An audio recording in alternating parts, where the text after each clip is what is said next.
And welcome everybody to the Jim Masters Show Live, our entertainment lifestyle talk show series. It is Friday. We made it through another week together. Although if you include the weekend and you work the weekends like we do with these shows, the week has not wrapped. However, for most of you, it has. And then there's all of us who we have no idea even what day of the week it is or what month it is or what the hour is, because this year has been so discombobulated and so uncharted and unprecedented, and all the words that everybody's using to describe our year. It's been downright nuts and crazy. Like I say, only something that Rod Serling, Stephen King, or Steven Spielberg could have scripted the year of 2020. We hope you guys are doing well this Friday. It's in the 7 p.m. hour here Eastern, where we are. We broadcast out of the greater New York area in the United States of America on the southern New England coast between New York and Boston. And we welcome everybody who's watching internationally, folks all across the United States, Canada, Europe, Asia, Australia. It's really amazing where people are discovering our show and telling everybody about it and tuning in religiously because they're uplifted, they're informed, educated, entertained, and we provide lots of light, love, and levity, or as we coined it here on our show, lovity. And all the lovities are watching. The viewers call themselves lovities. That's what you guys do. You call me Mr. Levity, and of course, you guys say that this is Levity Hall, and I think that's pretty cool. Lots of fun here all the time, and we always have a good time. Hope your day was well.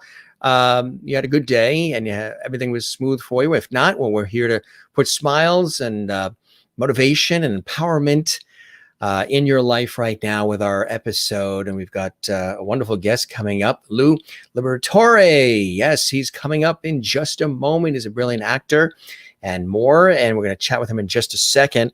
I just want to welcome everybody here, as we normally do traditionally. We toast everybody, toast you and you and you and you and you, and we welcome all of you to the Jim Masters Show Live. Busy day today, television and radio at PBS, the PBS studios, and we were doing co-hosting segments for upcoming holiday specials airing on public television. And we were working out of the Hartford studio of Connecticut Public Television, which I've been affiliated with for a long, long time. It's actually a milestone year for me with public television and with Connecticut Public Television. So really, really incredible. And I've worked with, done shows that have aired nationally with PBS and other stations. Started at WLIW, worked with WNET in New York, and a lot of great stations, great people, great programs. So busy day co-hosting in the TV studio, socially distanced, masks on until we start speaking. As we're going through the studio, we have the masks on, temperature checks, signing releases, all the different things when you go into a lot of places now. And then the radio shows too, very busy day of radio shows. And then of course, getting the shows ready for this weekend. We've got John Lloyd Young, who is the Grammy and Tony winning actor and singer, coming on tomorrow night. And then on Sunday, the one and only Grammy winner, the incomparable Melissa Manchester, is going to be here live Sunday. That will be exclusively on our YouTube channel at Jim Masters TV. So be sure and check that channel out, subscribe, so that way you can comment during the show on YouTube when you're subscribed. Let's welcome some of our fantastic Levity viewers from all around the world, and then we'll welcome our very special guest. Yes, all the cast of characters are here. George and Jeannie and Jimmy and Silver and Lynn and Gilligan, they're all here, and we'll maybe show them a little bit later. Willie in Holland is with us once again, one of our lovely viewers. Dear Jim, glad that another show is waiting for us. Greetings from Holland. Also, all lovelies have a nice evening. Nice to see you here, Willie, watching on YouTube. Kathy Short, happy Friday, Jim, and our lovely family from Cleveland. Good to see you in the wonderful city of Cleveland, Ohio. Christine Clifton is here. Good evening, Jim and Lou. We welcome actor Lou LIBERATORE to the show tonight. A great conversation is ahead in Levity Hall. You know it, Christine, who watches from North Carolina, one of our great Levity viewers as well. Mary Bishop in Florida. Hi, Jim and all Levities. Good to see you, Mary. Sharon DeMaria in Connecticut. Happy Friday evening, everyone. Good to see you, Sharon. Welcome to our show. Juanita in South Africa is here. Nice to see you, Juanita. Hi, Jim and everyone. Kathleen Walker in New York City. Hi, Jim. Hope you're having a good day and had a good day. We are having a good day. And now that you're here, the day's even better. Hi, all from Kathleen. Good to see you, Kathleen. They're in New York. Claudia is here. Hello, Jim and everyone. Haven't been here in a while, but I wanted to say hi. Hope everybody's doing well. It's nice to see you, Claudia. It's always great when you're here, and welcome. Jill Jason is here. Hi, everyone. Good to see you, Jill. Thanks for joining us. Marcia Murphy Watson. Hi, Jim and all lovities. Good to see you as well, Marcia. Bernadette is here. Hi, Jim and everyone watching. Good to see you. Bernadette as well. Jill Jason says, hi, Jim. Hi, Jill. Merlin in Canada says, hi, Jim and all lovelies. Good to see you. Soraya, hi, Jim, and hi, ladies, and hi, everyone. It's good to see you. Willie is toasting as well. Llewellyn is here. Good to see you, Llewellyn. Good afternoon from the Palm Springs area in California, right, Llewellyn? I remember from last night's show, and lots of toasting coming in from all of our lovely viewers around the world as well. If this is your first time joining us, this is an entertainment lifestyle talk show series we started 29 weeks ago, over 200 episodes every single day live.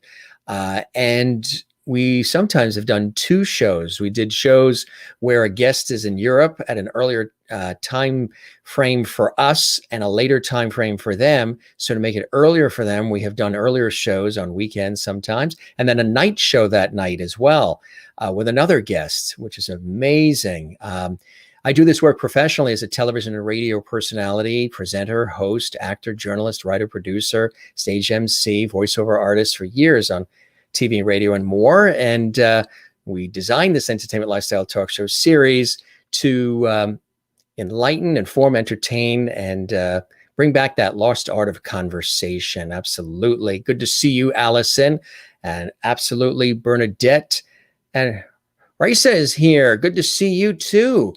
Lovely to have you with us. Thanks for joining us on the Facebook page. One of these days, we'll have you on as a guest. That'd be fantastic. I hope you are doing well and everything is well with you, my friend. Willie is here again. Hi, Jim. Looking forward to another great show. Thank you very much, Marianne. Greetings from. You're leaving us hanging there. Greetings from Asbury Park. Okay, fantastic. Nice to see you, Marianne. Isigari from Barcelona, Spain is here. Un saludo, dear Jim. Thank you very much. And Claudia says, it was a nice spring day here in Missouri. I've been listening to Christmas music. We started the Christmas music too. I love Christmas music. Well, we started it. For Willie in the Netherlands, this is her 160th episode. She has watched back to back of the Jim Masters Show live. That is unbelievable. June is here as well. Hiya, Jim. It's good to see you as well. June in New York. Jennifer Barry in Allentown, Pennsylvania. Jen is Zen. Nice to see you as well. Absolutely. Jenster is Jen, is Zen. You are Jen and Zen. Good to see everybody and all the new folks on Facebook and YouTube and everywhere else. We appreciate you guys being with us. And we also appreciate our very special guest who's joining us here exclusively on the Jim Masters Show live. Again, Lou Liberatore. I was telling you that he's an extraordinary actor, and his breadth of work is absolutely dynamic. And if you've had an opportunity to see him perform in any way, shape, or form, then you know what I'm talking about. He is somebody that puts every ounce of himself in his work. And I was reviewing some of the things that he sent along, things that I've seen in the past, some of the newer projects as well. And some of you may remember really, really incredible stuff. Broadway, Tony, Drama Desk Outer Critics Award nominations for Burn This, As Is, Off-Broadway, Paradise Lost, God Shows Up, Daniel's Husband, Class Act, Pushkin, Midsummer Night's Dream, Rocket to the Moon, and others. And Regional, Angels in America, Intelligent Homosexuals Guide, 12 Angry Men, that championship season, and The Diary of Anne Frank. That was at the Westport Country Playhouse. Arsenic and Old Lace in Baltimore. In London, performed in Burn This. And television, Blind Spot, Deception, The Affair, Law and Order as well on television, NBC, of course, Sex in the City, Nurse Jackie, and others. In film, Barry, oh boy, that's upcoming. We'll talk about that. Lesson number 4, It's My Party, Mary and Louise, and so much more. He's a member artist of the Ensemble Studio Theater as well, the Actors Center Circle Repertory Company. That was from 85 to 96. And he's just a prolific talent. And it's my honor to have him here on the show. We're going to have a good time. We have more photos we're going to show as well. There's just a couple of teasers. He'll tell us about these, as we go along. But again, let's welcome Lou to the show exclusively here right now, live and direct from New York City. Lou, welcome to the show. It's great to have you with us today, my friend. Hey, Jim. Great to be here. Thanks. Oh, it's great to have you. You've been watching this show. And all the levities, watching all of them. It's amazing the following that you have and the people who've come to support you and cheer you on. It's wonderful. It's really, really wonderful. Well, I appreciate that. And it's already coming in here just for you and me together. Welcome from Willie in Holland. Welcome, Lou. Best show of the world. Jim Master Show. One of my favorite countries. Thank you. In the Netherlands. Yeah. Yes. And she's here and greets you. And Bernadette, welcome, Lou, to Loverty Hall. We enjoy your work. Thank you very much. Marilyn in Wichita, Kansas. Welcome, Lou, to Loverty Hall. That's fantastic. And Christopher Joseph in Ohio. Hello, Lovelies, Jim Masters and Lou. Llewellyn, who is in the Palm Springs area in California. Welcome, Lou. Many times. I love Palm Springs. And Timothy Hedden says, yay, Lou. Hey, Tim. He's a friend of mine. Hi, Tim.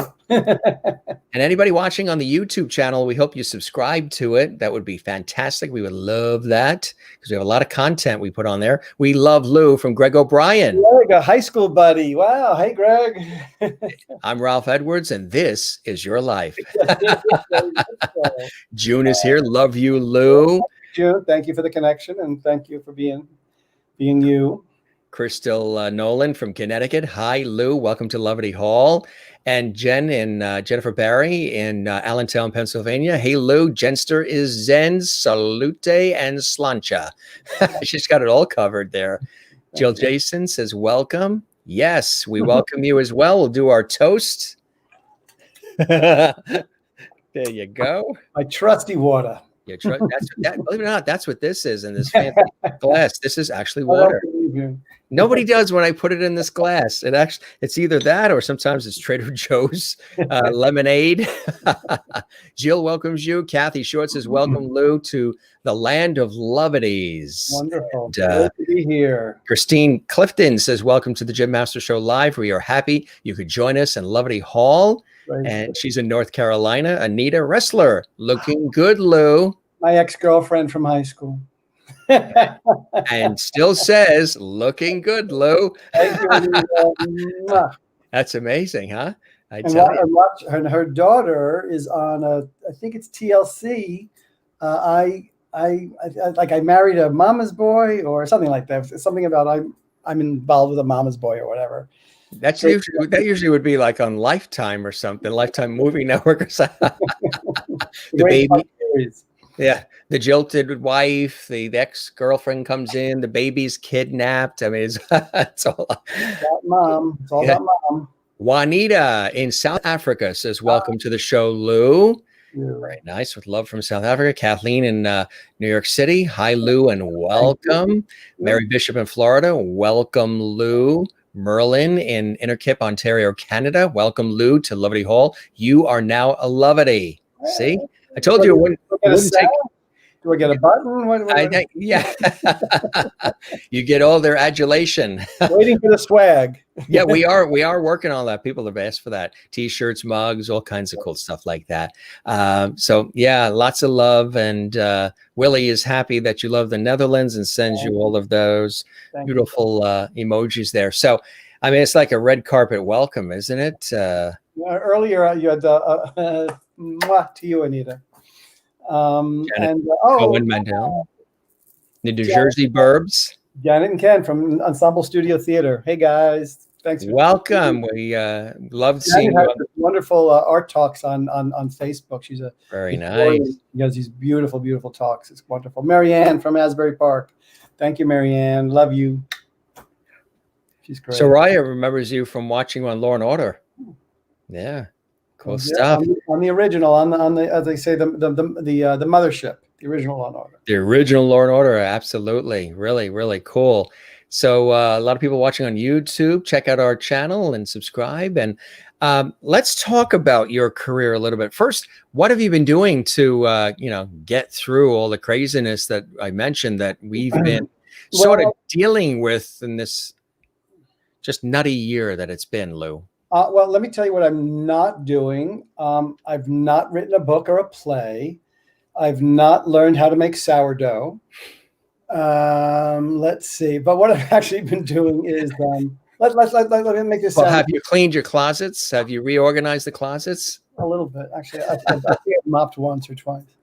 I wish I could say I was much more productive, but I'm a pretty lazy person. But I've been sort of, let's say, getting in touch with my inner feelings. Let's say I've been looking inward, and everybody is, yes, yeah, out because of the lack of work, and they're trying to stay healthy. Really, just what have you learned about yourself thus far as you've looked inward? That I'm not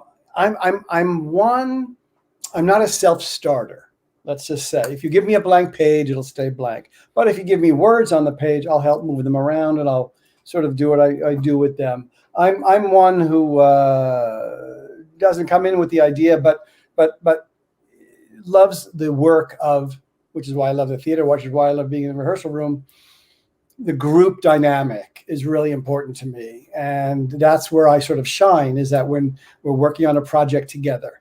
So like I said, I'm not one to bring the idea in, but once the idea is brought in and the players are brought in, then I kind of can get to work and be inspired by who I'm with. And I find I'm a great team player. I'm a good company man. So you really prefer? Do you prefer working with others and that communal spirit more than working solo? Yes, yeah, very much so. I mean, when I'm at home, obviously you're doing the technical part, you're learning your lines, you're memorizing, doing things like that, and you're doing your daydreaming what ifs to see what how this character would react to a certain situation. But when I'm in that rehearsal room is when I do, I think, the most important work is when I'm interacting with teamwork is exactly what Bernadette just said there. When I'm interacting with the people who I'm in scenes with, and sort of just listen to what they're saying, which will inform what I'm saying, and there's no way you can create that or try to recreate that at home by yourself. Like I said, the technical stuff you leave at home, memorize the lines, go over the blocking, etc. But once I'm in that rehearsal room, it's golden hours, golden time, because that's when the magic happens. And you were explaining to me earlier how you came across by accident levities. You sort of stumbled, and this word was created. Love and levity, yeah.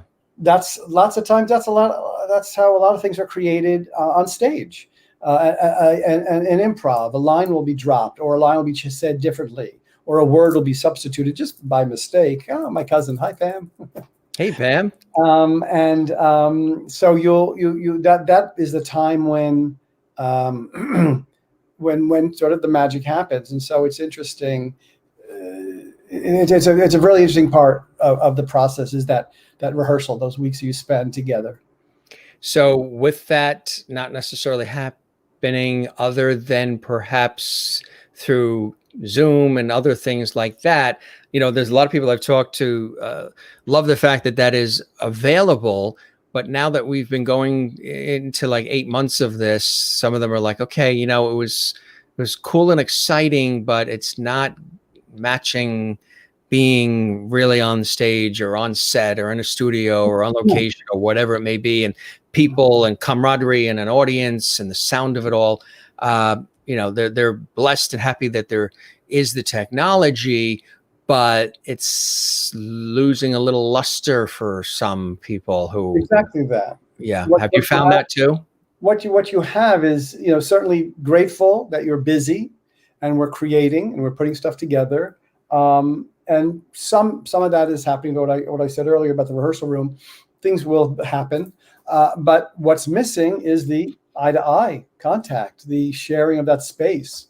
And so there's a bit of there's a sort of a barrier, sort of a plexiglass barrier, so to speak, because you're still seeing them and you're speaking, you're interacting, but you're not with them. So that is really what's lacking. And so once ultimately doing the Zoom readings, again, very blessed that I've been asked to do a few of them, and they've been incredibly enjoyable, and they keep me up and active, and like going to a gym. It's a workout, which is wonderful. That's what it is, right? But ultimately, artistically, it's lacking. You want to speak to the person this way, but you have to sometimes look in the camera there. This way I can see, it looks like to the audience that I'm speaking to the actor on stage. If I'm actually looking to you like I'm looking at you, Jim, now, or like a TV, like on television, where's our eyesight going? There's a lot going on, right? A little those technical things that we have to play with and work with, incorporate, because it's a real mix of theater, TV, and film when you're doing these Zoom readings. Right. You're doing a play. Most of the readings I've been doing have been plays, but you're doing it into a camera, and sometimes there's a little editing going on if they record it and they edit it later for broadcast. So it's been educational. I will say that. So we have been learning a lot of more technologies. I see where I've become a little more adept with Zoom and with my glow light here, my circle light that's on my face. The ring light, yeah. So I'm getting a little better technically, where I can actually advise some people, helping out. I was helping Christopher Scott out the other day. He's teaching. He presented an evening of Othello, scenes from Othello, and I was there sort of as an advisor and helping and assisting the actors about little things like where to look to make it believable, and people, it's like, oh, it's uncomfortable. Like, yeah, but the audience sees you looking here, and they really see that you're dealing with the character you're dealing with. So technically, I've been learning a lot. So I will say that's been happening during this extended time off. So one of the keys I think I was mentioning is to if you can see it on network television too, where they're interviewing somebody on a news show or whatever, and the person is completely looking not even at any camera. They're just like completely looking sideways. Do you almost want to say, what do you mean? Can you at least tilt and sort of like maybe fake look, or just give it a little? So, one of the things is if you want to see the person and then address the actual camera, and it's the same thing with me. I'm looking at you right now, and it looks like I'm looking right at you because I'm looking right at the camera's lens. Right. But then if I look here, I'm actually seeing you, which is the image of you.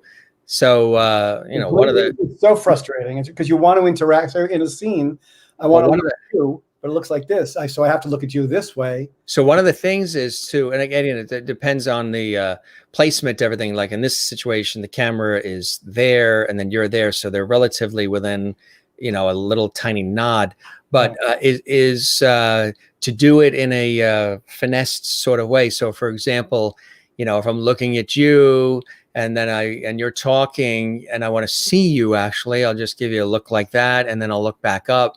Mm-hmm. And it looks natural and casual, and so it's not like I'm looking there and then I'm looking. Oh, where are you over there? So it's just sort of like a natural movement in a way, and then maybe look away a little bit, and then look there, then look up. And 29 weeks of practice as well. Plus a decade or two in television. But so with doing the Zoom readings, lots of times they are readings. They're not memorized most of the time, and so you have a script, and you can split the screen where one side is the script and one side is the Zoom. So you can do it that way. And hey, Tom Jones is here. Is he going to sing? We hope. Come on, Tom. And nobody's allowed to throw any underwear on the stage on this show. Tom Jones is here. Remember that? It's so unusual. Yeah, it's so unusual. And she's a lady. But it was really interesting that where you place a script and how you can sort of expand the script and put the Zoom over here. Or what I've done in some ways is that I've just had the whole screen, the script alone, looking into the camera. So so I don't have to deal with this or this or this or this. And Thank you for keeping it clean, Tom. Tom has a good sense of humor. Yeah. He rolls with it. I love that. Marsha Murphy Watson smiles. Ann Wozniak. Hi, Jim and Lou. A little late. A road trip. Stopped for a night at the Beverly Best Western I-95 in Dillon, South Carolina. Wonderful. Cool. She's on the road. She's on the road. Road. So how about, I mean, holidays, are you staying put for Thanksgiving? Yeah, I lost my mom over a year ago, and so we're just going to sort of like lay low here in town. Yeah. I ordered from Whole Foods. I don't want to cook. Right. Pick it up on Wednesday and heat it up and serve. You know, that's it's the entire meal, huh? To have the whole thing. I'm like, this time. Yeah. I'm not. I don't want to.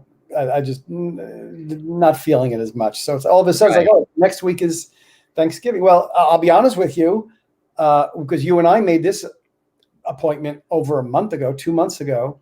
And then I realized, I'm like, oh my, it's tomorrow. It's Friday. All of a sudden it's like, oh, it's the 20th. It's near the end of November. Of November. And like you were saying earlier, time, dates don't mean anything anymore. There's no signposts that we sort of have to cling to. And so all of a sudden Thanksgiving comes up and I'm like, oh, well, it's a Thursday. It's in very this year we need to have a do-over.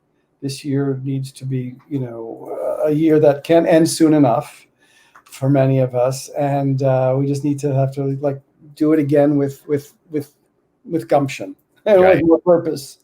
Yeah, absolutely. Absolutely. How did you first get started in all of this, in your youth? Were you inspired by family and what were some of those inspirations for you early on? 2 words. Carol Burnett. I was a television baby. Me too. No one in my family were in the arts. Dad was a stockbroker. Mom was an accountant and a homemaker and a teacher. And I was the youngest. And so by the time they had me, they were just busy with their careers or whatever. And it's like, go to school, come home, sit in front of the TV. And I was and still am very addicted to television. And I love television. And what do you love on television? What are some of the go-tos for you first? Well, it's interesting. Law and Order is sort of always in the background because I just, you sort of pick out friends, or locations in the city, and those are always sort of fun. It's a very comforting show because it has a great formula to it. How it works out, even though you can quote lines from it. So that's always sort of in the background. Do you like the classics? Do you like Gleason and Dick Van Dyke? I've never been a Gleason fan. I was never a fan of the Honeymooners and all that because they had an icebox, and I was like, with a pan underneath too. Right, but no, Dick Van Dyke definitely. Please Don't Eat the Daisies. Remember that one? Yeah. Van Dyke. Donna Reed. Lucy. My favorite Martian. Oh man, my favorite Martian was real appointment television because I wanted that in my life. I had a friend in grammar school. His name was Michael Menkes, and he always thought he was a Martian, and so I accepted that wholeheartedly that he was a Martian. And so that Martian mystique was always sort of in me, that my favorite Martian on television. So it all sort of was coming full circle and just supporting all my beliefs at that time. I Love Lucy, obviously, was just Maud, All in the Family, Good Times. Yeah. Do you remember Family with Seda Thompson, James Broderick? And James Broderick, no? Yeah. Seda Thompson, James Broderick. That was Christy McNichol, Gary Frank. I was more of a half-hour guy, but that was an hour drama on ABC, by Aaron Spelling. Hours, the hours. Meredith Baxter Burney, Quinn Cummings. Remember He and She with Paula Prentice and Richard Benjamin? That one, I love that. That girl was also the Courtship of Eddie's Father. Yes, Bill Bixby. Big time. I did a whole one. I did Lost in Space. Yes. Many years ago, I did a production of 1,000 Clowns. Bewitched. Herb Gardner down at Two River Theater in Red Bank, and it was I played an agent. I played a yes, and Bewitched. Yes, June, Bewitched. Hi, Jimmy Genie. And Do you like I, Jimmy Jeannie? oh, very much so. Yes, that very that wraparound couch. That was like that she lived in the bottle. How comfortable was that? But I love. I mean, why don't you pop in? Can you squeeze in there? She's in there waiting. There you go. Oh my, go Barbara. Good for you. That's beautiful. I love that. Isn't that nice? It's the real hand painted. That's gorgeous. Where'd you get that? This was a gift actually from a friend who knew I always enjoyed the series. And the thing weighs a ton. You know how they came up with the prototype for the design? They came up with the prototype for the TV series from a Jim Beam liquor bottle, which has a similar shape. Oh, back then, yeah. I didn't know. Jim Beam bottle. It looks sort like of looks spaceship-ish. It does. You know. What about George Burns and Gracie Allen? Oh wow, they were also because they broke the fourth wall too. Oh, look at him! How wonderful! How wonderful is that? He talked about comedy. And how about Gilligan? Oh, definitely Bob Denver. Yeah. Look at you, Gilligan. I loved it. That 3-hour tour. This actually came from his wife, Dreama Denver, who was a guest. Yeah, who was a guest on the show. Oh, she saw our set and she said, "Jim, you're missing something on your set." I said, "What could we be missing on the set?" She said, "You're missing Gilligan." So she sent along the Gilligan doll, which was really cool. How wonderful is that? I have an Alf, stuffed Alf somewhere in my mother does too. My mother has Alf, and you know what she has? She has the I always wanted the Pillsbury Doughboy, but she had I think she probably still has it.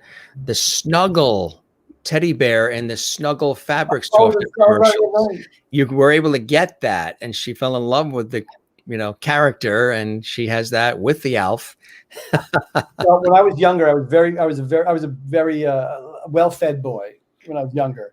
Short and very round, and they would call me the Pillsbury Doughboy because they would poke me, and I would just start laughing. Willie in Netherlands, of course, asks definitely an Italian name. Yeah. You were telling me that a little bit about from Naples and Salerno. My family, both sides, are from Naples and Salerno. Napolitano.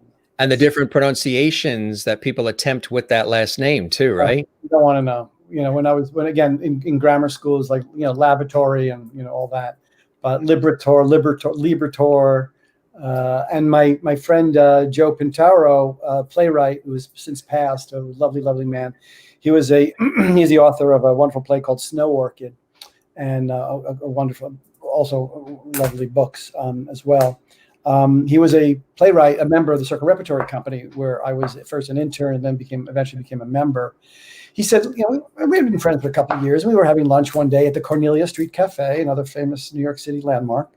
And he said, Lou, I have to tell you something. I said, what, Joe? He says, we've been friends for a while, but I think you're mispronouncing your name. I said, what do you mean mispronouncing your name? He goes, well, it's Lou Liberatore. I said, well, that's lovely, Joe. So what am I going to do? Walk into auditions and say, hi, I'm Lou Liberatore. But since then, though, I pronounce now all the letters. I say Liberatori, where my family would say Liberator. It was always Liberator. And growing up, I always felt sort of stuck or stumbled on the name. I always didn't feel I was pronouncing it correctly. But then Joe gave me sort of the go-ahead to say Liberatore. So I pronounce all the letters now. But your family would say it how? Liberator. Oh, okay. Yeah, very. Not to be confused with Liberator. That's something different. although you probably needed one of those after some of those big Italian meals. Thank you. It wasn't exactly what we would call heart healthy. Yeah, cholesterol medicine. Delicious. Thank you, Grandma. But not right. Sunday sauce on the stove for hours. Yeah, gravy. Gravy. Sauce. That's right. It's gravy. That's right. Exactly. It's a big debate with some Italians. Some are sauce, some are gravy. I'm a gravy guy. So and a groovy guy. So you were talking about those early influences that sort of pointed you in the direction of really expressing yourself and honing your talents and going forward. Tell us more about all that. Well, again, I watched, like I was saying, I was watching Carol Burnett, and she'd make people laugh and she'd make people cry with that, that washerwoman character that she created. And I said, I want to do that. That's what I want to do. And my family, my parents were all about, how can we help? How can we help? They were always my first, earliest, and continued supporters until the day they died. And they were my biggest supporters. And so, like, what can we do? What can we do? But they didn't know anyone in the arts and in the theater at all. Luckily, I had a neighbor, my friend Danny London, who has since passed, who was a theater person. And I didn't know this at the time. And so I got to know him, and he would put on productions, sort of. He was one of those kids who were like, hey, kids, let's put on a show in my backyard. And so I got to know him and hang out with him a little bit. And I really didn't get involved in any productions until about high school or so. I went away to, I didn't go to my town's high school. I went to St. Joseph Regional High School in Montvale, New Jersey. And I would get involved in productions there. I was also a wrestler. So I would have to sort of balance my wrestling practices and the season I wrestled, and then the off season would be, doing some plays and musicals and all. So I slowly got into it that way. And once I graduated high school, I said to myself, I went to Boston College for a minute, and I was like, well, do I want to be I wanted to go be an actor. And I went there because one of my wrestling idols went there. So I said, well, I can be a wrestler and an actor. And I was like, yeah, I did West Side Story in high school. I played, my cousin Pam is reminding me, I played Bernardo with jet black sprayed hair in my high school production of West Side Story. But I went to Boston College for a minute, and it was like, well, wrestling practice and rehearsals were around the same time. I was like, what do I want to be? A professional wrestler, professional actor? So dropped the wrestling, stayed in touch with my friend, my neighbor, Danny, who at that time went to Fordham University. And he says, he's doing this play, directing that play, et cetera, et cetera. And I'm saying, well, I'm reading The Adding Machine again and reading this again. I wasn't doing really any work. So I transferred after the first semester, and I continued my education at Fordham University in Lincoln Center. And that was one of the best decisions I ever made, because I was in the city and I was being taught by professionals. Thank you, Anita. She was in that production as well. Thank you, Anita.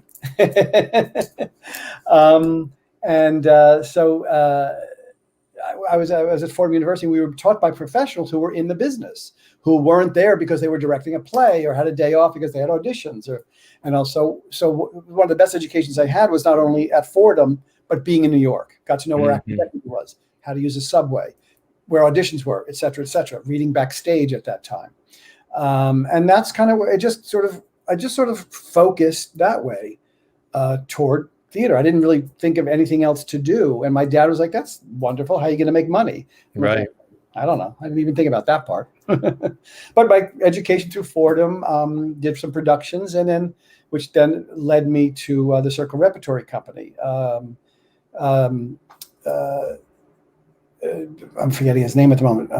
Was the literary manager, Rod Marriott, was my teacher at Fordham University, and he was the literary manager at Circle Rep. And after graduation, he said, well, what are you doing? And I'm like, I don't know, I'm not going to grad school. He said, well, why don't you be an intern at Circle Rep? And that's kind of where my career started. $50 a week. Went and got coffee for whoever, changed the lights, built the set, shoveled the snow off the roof so it didn't drip during the production. Right. Studied every role. I was a stage manager first, so that was the OCD part of me loves that part of the theater. The stage manager is really organized. First one there, last one to leave. Exactly. Organized in the paper, in a script. So that was really where my career took off. First as an intern for a year, and then eventually into the lab, and then into the company. And from there, everything just took off. I really give my thanks to Circle Repertory Company and Marshall Mason, who was one of the founders of the company. He cast me. I was doing a lot of little things. Again, as an intern, you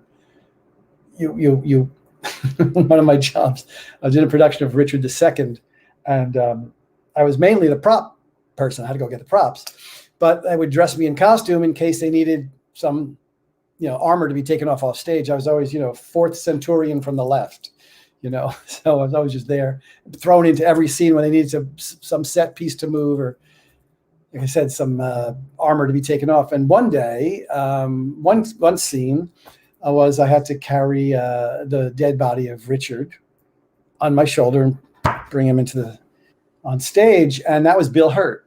Mm. And so we were doing one day. He got on a little too soon, but it was too late for him to get off and get on again. So there's this 180-pound, 200-pound guy on my shoulder. I'm 5'7".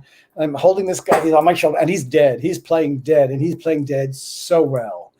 Dead weight, everything. And I walk out on stage, and I present his body, and I drop his head right on stage. And I look down, and I'm like, "Sorry, Bill," and just ran off stage, and like avoided him for the rest of the run of that show. I was like, "Oh God, he's gonna kill me." Oh, my God. That is something. Yeah, it's fun stories of Yeah. So where did that lead from there? Because oftentimes that would have been the end of the career. Everyone's. But years later, I ran into Bill, and he says, "Lou, actually," I reminded him of what that was, and he says, "Lou, you made me a better actor." I'm like, "Well, there you go. I'll take that," even though he lied through his teeth. Yeah. But after I became an intern, while I was an intern, you were technically an understudy. Most theater companies, off-Broadway theater companies, really don't have understudies. They don't pay them, right? And so you kind of make do. And but according to Actors Equity, you have to sort of present contracts and sign names. And so there were names. I was like number 5, just to make sure there. And it was just in name only. Well, there was a production of Threads by Jonathan Bolt, and on opening night, Jonathan Hogan got hurt in a fight with David Morse. If you're familiar with these two actors, they're both like 6'12". They're huge boys. And so David had to move into Hogan's role, and someone had to fill David's role. Well, the people who were listed as understudies were actually working. One was doing 5th of July on Broadway. One was doing something else. So eventually they go down the line, and who's there? Me. I was backstage running props, and I had to put me in David Morse's costume, which were overalls. Again, he's 6'12", I'm 5'7". They had to roll the pants up almost to my knees. They were so long. And I'm backstage ready to go on, and I was shaking like crazy. And one of the actors says, "Lou, this is your New York stage debut, huh?" And I was like, "Oh my God, it is." He goes, well, don't F it up. I'm not going to curse with you guys, but that became our rallying cry at Circle Rep, is like, don't F up before you go on stage, rather than break a leg. And I'm on stage. And that's actually what Lou said to me before we went live. Exactly. And everybody who knows, and he said it with love. With love. It's completely with love. Of course. And everyone knows who's worked with me. I've shared it with them as well, so they know this story. Exactly. And I was on stage, and one scene I'm sitting in a rocking chair, and unbeknownst to me, I was so nervous. I was just like rocking the whole time. The stage manager says, "Lou, they got a note to me backstage. Calm down." Right. So that was my New York stage debut. But after that, after my internship ended, they asked me to come into the lab at Circle Rep. And the lab was like sort of a playground, workshop, and scenes, just to kind of keep busy. It's sort of not exactly the minor league team that kind of got you to the big leagues, but it was there, it was available. And while I was there, William Hoffman saw me in the hall one day. He said, "Lou, come here, come into this room. Can you help me with these scenes? I'm just reading some scenes of a play that I wrote." I'm like, "Sure, I'm not doing anything. I'm free at the moment. What's this called?" "It's called Two Loves." I was like, "Oh, Bill, that title." Anyway, so we read that. It was a scene. Then a couple of weeks later, it was 3 scenes. A month later, it was 5 scenes. And eventually it grew and grew and grew. And there was a sort of a staged reading of it. And it became the play As Is, which was the play that eventually made it to Broadway. And that was my first Broadway play. And it was the first play that dealt with the AIDS situation, the AIDS virus, the AIDS pandemic on Broadway, that made it to Broadway. It was being written around the same time that Normal Heart was being written. And so while Larry's was a real polemic, Larry Kramer was, this loud activist, this, God bless him, voice screaming and yelling to get attention for what we needed. Bill's play was a love story, much quieter, much more specific. And we rehearsed that, and over the years developed it, and it went Circle Rep. We opened up. We opened the play at Circle Rep. I got my first agent, my first New York review from Frank Rich, and then we moved to Broadway, and that's kind of where my career started off, which was wonderful, at the Lyceum Theater, where I had been an usher many years before. Right. It's amazing how that works, huh? Yeah. So that's kind of really started things off for me. And that's, again, all my thanks and praise. If I never win any award, I'll tell you right now, thank you, Circle Repertory Company. Thank you, Marshall Mason, for all that. And thank you, William Esper, because he was a teacher of mine during all this time as well. But then things continued from there. I mean, that was not the end. I mean, that was really just some of the beginning, right? Definitely the beginning, because only a short time later, Circle Rep had this wonderful tradition that on Fridays at 3 p.m., we would read a new play by one of our company playwrights. And the idea of a company, I say this now sort of loosely, but the idea of a company does not really exist as it did back then. Back then, you had Manhattan Theater Club, Playwrights Horizon, Ensemble Studio Theater, Circle Repertory Company. There's only a handful of theaters at that time, and we're talking 70s, 80s, when there was actual companies. They had playwrights who wrote specifically for the actors in the company. Well, Lanford Wilson, one of the founders of the Circle Repertory Company, wrote this new play. And it was being read on this one Friday at 3 o'clock. And Marshall Mason, who directed me in As Is, asked me to read this one role. And what I had learned was that the role had never been read by an actor before. In all the previous little readings and workshops and salons that Lanford read, other playwrights read the role for him out loud just so he could hear it. He wrote the play for Nancy Snyder, a company member, and for Jeff Daniels, company member, and I don't know who we had in mind for the other roles, two other roles. So 3 o'clock on a Friday, we read this play, we sit down, and we read this play called Burn This. And Nancy did it. Jonathan Hogan read for Jeff Daniels, because at the time Jeff was more of a star. And there was this actor who was reading Act One in a cab on his way over, reading the role of Pale, was John Malkovich. So John walks in, and we sit down. We read this play 4 hours later. After questions, Lanford asks questions of everyone about what they think, et cetera, et cetera. I read the role of Larry. Nancy reads Anna. John reads Pale. John Hogan reads Burton. As we're walking out of the room, everyone is stunned, and this was just an amazing moment. I mean, it was one of those special moments where those people in the room, they were the only people who knew what this moment was about. We shared that event. And I was walking out of the room. I had the script in my hand. I said, Marshall, this is mine. I'm not giving it back up. This is my role. He goes, oh, okay. And that's how it was. And that's how it was for me. That was my audition, so to speak. Wow. And we eventually workshopped it and brought it to, we started the Mark Taper Forum in Los Angeles. And at that time, Nancy was also pregnant, and so she was unavailable. And so Joan Allen was cast as Anna. And so there was 2 Steppenwolf members, Joan Allen, John Malkovich, and 2 Circle Rep members, Jonathan Hogan and myself.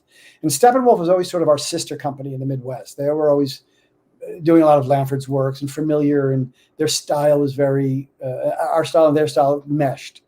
They were a wonderful company in Chicago. So we took it to the Mark Taper Forum in Los Angeles, where we rehearsed it during the day and did the play at night, which was a 4-hour version, first of all. And I remember one day we walked in and Lanford said, okay, page 15 to 35, cut that. We're going to go from 14 to 36. And we're all like, what? What is this? And, the way our stage manager, Fred Reinglass, and Michelle Miner, set everything up, we're like, how are we going to do this? What do you mean? So we would rehearse during the day. We do the play at night. So at night, we did the play with those pages in it after we screamed and yelled all afternoon. And then the next day, we would rehearse the changes. So we screamed and yelled all afternoon about, why we're cutting this. You can't. What's going on? No. I love this scene. I love this moment. How am I going to jump from here to here? Whining and moaning actor stuff. And while we're doing the play at night, we're realizing, oh, you know what? Yeah, this can be cut. Oh, yeah, this can be cut. We did the play with those cuts still in, obviously. We're like, oh, yeah, this works. Yeah, cut this. And we then rehearse it. And we got it down to a swifty 3 hours by the time we got to Broadway. Wow. We took it to Chicago. We did it Steppenwolf for a month. We did it to satisfy the subscribers of Circle Rep. We did it at Theater 890, Michael Bennett's theater, which is not there any longer. Michael Bennett Studios. Sure. And then we took it to Broadway. We opened 87 October, I think. I think it was October 87. We ran for about a year. And that was just one of the high points of my life. Tony nominated for that, which was really exciting. But really working with John and Joan was a real masterclass. I'd worked with Hogan before, and I always known and admired him. He was such a wonderful, wonderful, natural, just wonderful actor. Yeah. And Lanford also wrote for him. Knows how we speak. With me, it was different. I was an intern. Always, as far as Lanford was concerned, once an intern, always an intern. So, he never really saw me as an actor, so to speak. He was funny that way, haha. But it was a real high point because the scenes, I would be off stage sometimes just watching John and Joan do their magic and be on stage with John in that wonderful tea scene and with Joan in the first opening scene. And it was an amazing, amazing highlight of my career and really kind of set things off beautifully, which was great. Mm. And of course, as I mentioned, in addition to fabulous career on stage and wonderful productions you've been a part of, television came calling, huh? Tell us about that. Yeah, well, as this lover of television like you are and I am, right? None of the sitcoms. Well, not. I shouldn't say that. I was on Who's the Boss. Were you really? Yes, I was years ago. I was living in Los Angeles at the time, and it was a wonderful audition because I played a teacher at a school. It was near the end of the series run, and Tony was going back to college, and the Alyssa Milano's character, I forget her name, Amanda. I don't know. Alyssa Milano's character was with him in the bookstore, and she's holding these books and she's waiting online, and I'm a teacher who walks by her, and I think she's a student because she looks 15 going on 30. And so and she sort of had a crush on me in the scene, and I said, invite her to my class, and la la la la. And it was a lovely episode. It was all about reading and the joy of reading and Wuthering Heights and all. And it was a wonderful experience because Tony was well, first of all, who's the boss? Tony is. Tony is. Day one, you go in for the reading. You read the first script on Monday. You go in at 10 o'clock. You're out by 11. You go home. Tuesday, you come in. You finish the reading. All the writers run over to Tony, talk about changes. Tuesday, you come up with a new script. You're there till about 12, 1 o'clock. Do the same thing. Wednesday, we didn't work. Tony golfs. Thursday, we do camera blocking, costume fitting. Friday, we shoot the episode twice. I was home by Jeopardy. It was a well-oiled machine. It was fantastic. But what was wonderful, if you ever notice about Who's the Boss, there's not a lot of male co-stars or guest stars. There's a lot of females. Who's the boss? Again, Tony is. Tony was. I think the only one that I saw that would pop on was James Coco, right? A couple of times he was on there. I didn't know that. Coco, yeah. Well, it was wonderful because Tony was, as it turned out, Tony was the son or the nephew, the son of my ex's mailman in Brooklyn. Not milkman, mailman. The mailman. And also Tony, I didn't know this until later, was a wrestler. He had a wrestling scholarship to a Midwest college. And we would talk a little about wrestling, my high school and college career, and et cetera, and then beyond college. I still wrestled up till about a few years ago. And what was lovely is that all of a sudden an extra scene of mine was put into the show. And it was like, I had first read the script. I had like maybe 2 scenes. I all of a sudden have 3.5 scenes. I was like, oh, how wonderful. It was a great environment. Assad Kalata was an incredible director. Judith Light, of course, was just blessing. She became a lovely friend from then on and still is today. And is it Danny Pintaro? Danny Pintaro, which is really interesting.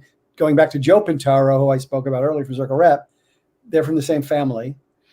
And years later, Danny was working in my agent's office as a sub-agent, which is really quite interesting. And Catherine Hellman was a neighbor of mine. She lived a few doors down from me in LA. So it was a lovely, lovely experience. One of the best experiences I ever had on television, which was one of my first. It was great. The Law and Orders were wonderful here in New York because, again, talk about a well-oiled machine.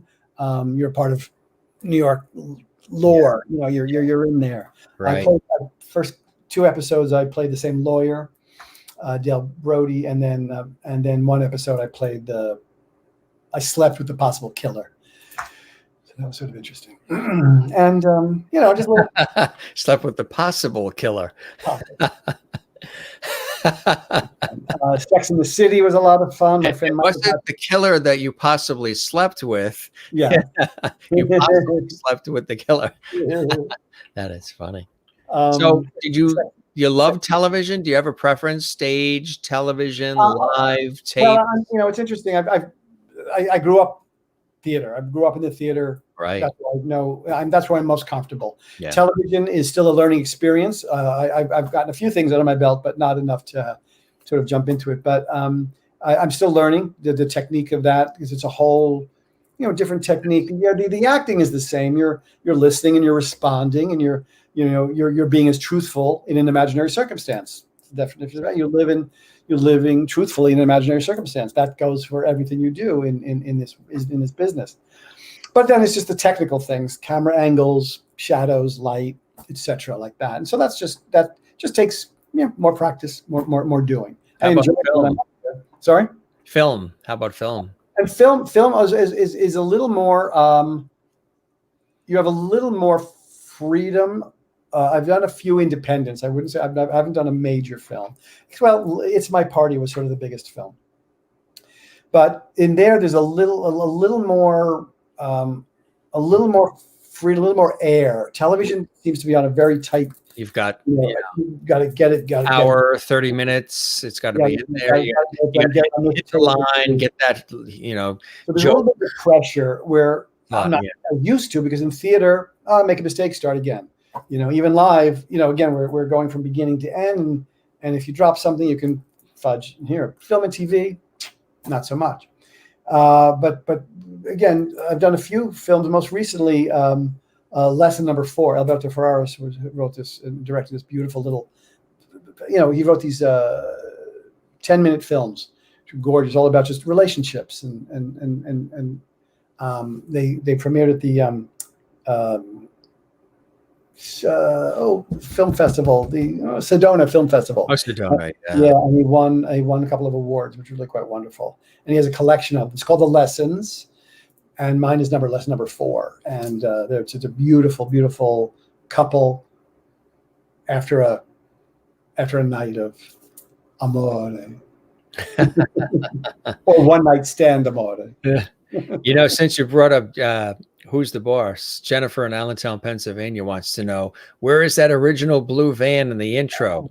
Oh no! Oh, I don't know. That's a good question. That's a good question. Where'd that van go? Later. Merlin in Canada asks, have you ever done a musical? Yes, but not for my singing voice. I did again in high school, West Side Story, Music Man. Luckily, Bernardo really didn't have to have a solo, so I got to sing in the group. I had my one line in West Side Story. I did Godspell. I think. What was the line in West Side Story? Well, no, the one line in Music Man was I was the fourth voice in the Wells Fargo Wagon song. Montgomery Ward sent me something and a crosscut saw. That was my introduction to musical. I did Godspell. I did Dream Role, the MC in Cabaret. And as I get older, Salieri now in Amadeus. What would I like to do, Willie? I would like to do more television. I'd like to be on I would love to be a part of a company like a Sopranos type of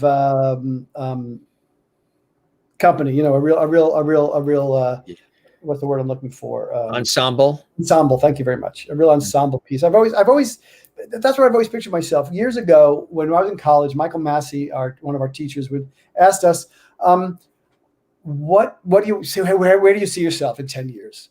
And I saw myself in a regional company doing, every couple of weeks doing something, being part of an ensemble, doing play after play, and being the lead one day, being a second the next day, being a chorus the third day.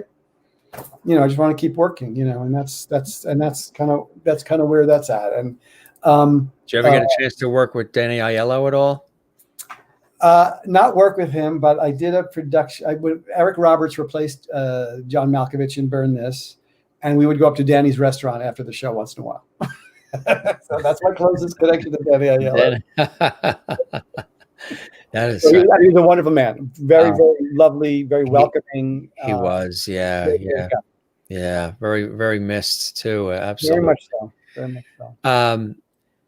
Here's a great segue. Okay. Boom. That's lesson number 4 from Alberto Ferraris. That was a beautiful piece that we did.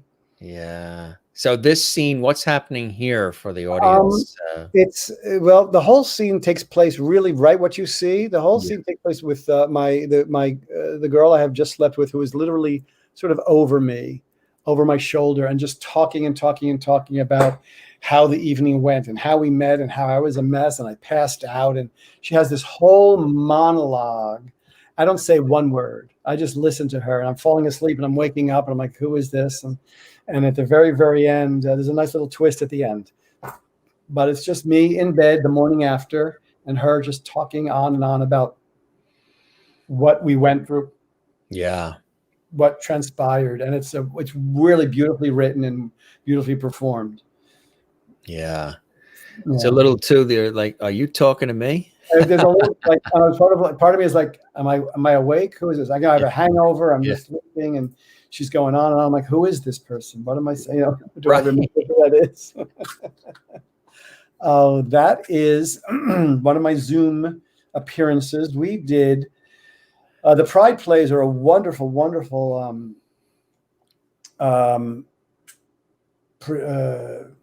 evening 2-week event that Michael Urie, Doug Nevin, and Nick Mayo have put together. And we present during Pride Month, last 2 weeks of Pride, we do readings and presentations of gay plays, gay playwrights, gay characters.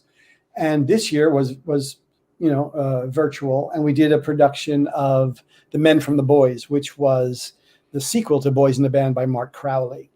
It was directed by Zachary Quinto, and I played Harold, the character he played on Broadway in the revival of Boys in the Band. And Mario Cantone was in that, Dennis O'Hare, Kevin Morrow, Rick Elise, Charlie Carver, Telly Leung. It was a wonderful, wonderful reading of sort of the sequel to Boys in the Band. So it was like 20, 30 years later after that event. And that was really quite wonderful to be a part of that. Yeah, that's fantastic. How about here? This is Daniel's husband. This was, again, another high point of my career. Michael McKeever wrote this beautiful play that Joe Brancato is a dear, dear friend, number one, and two, a wonderful, wonderful director, number two. And he's the artistic director of the Penguin Theater up in Rockland County in New York.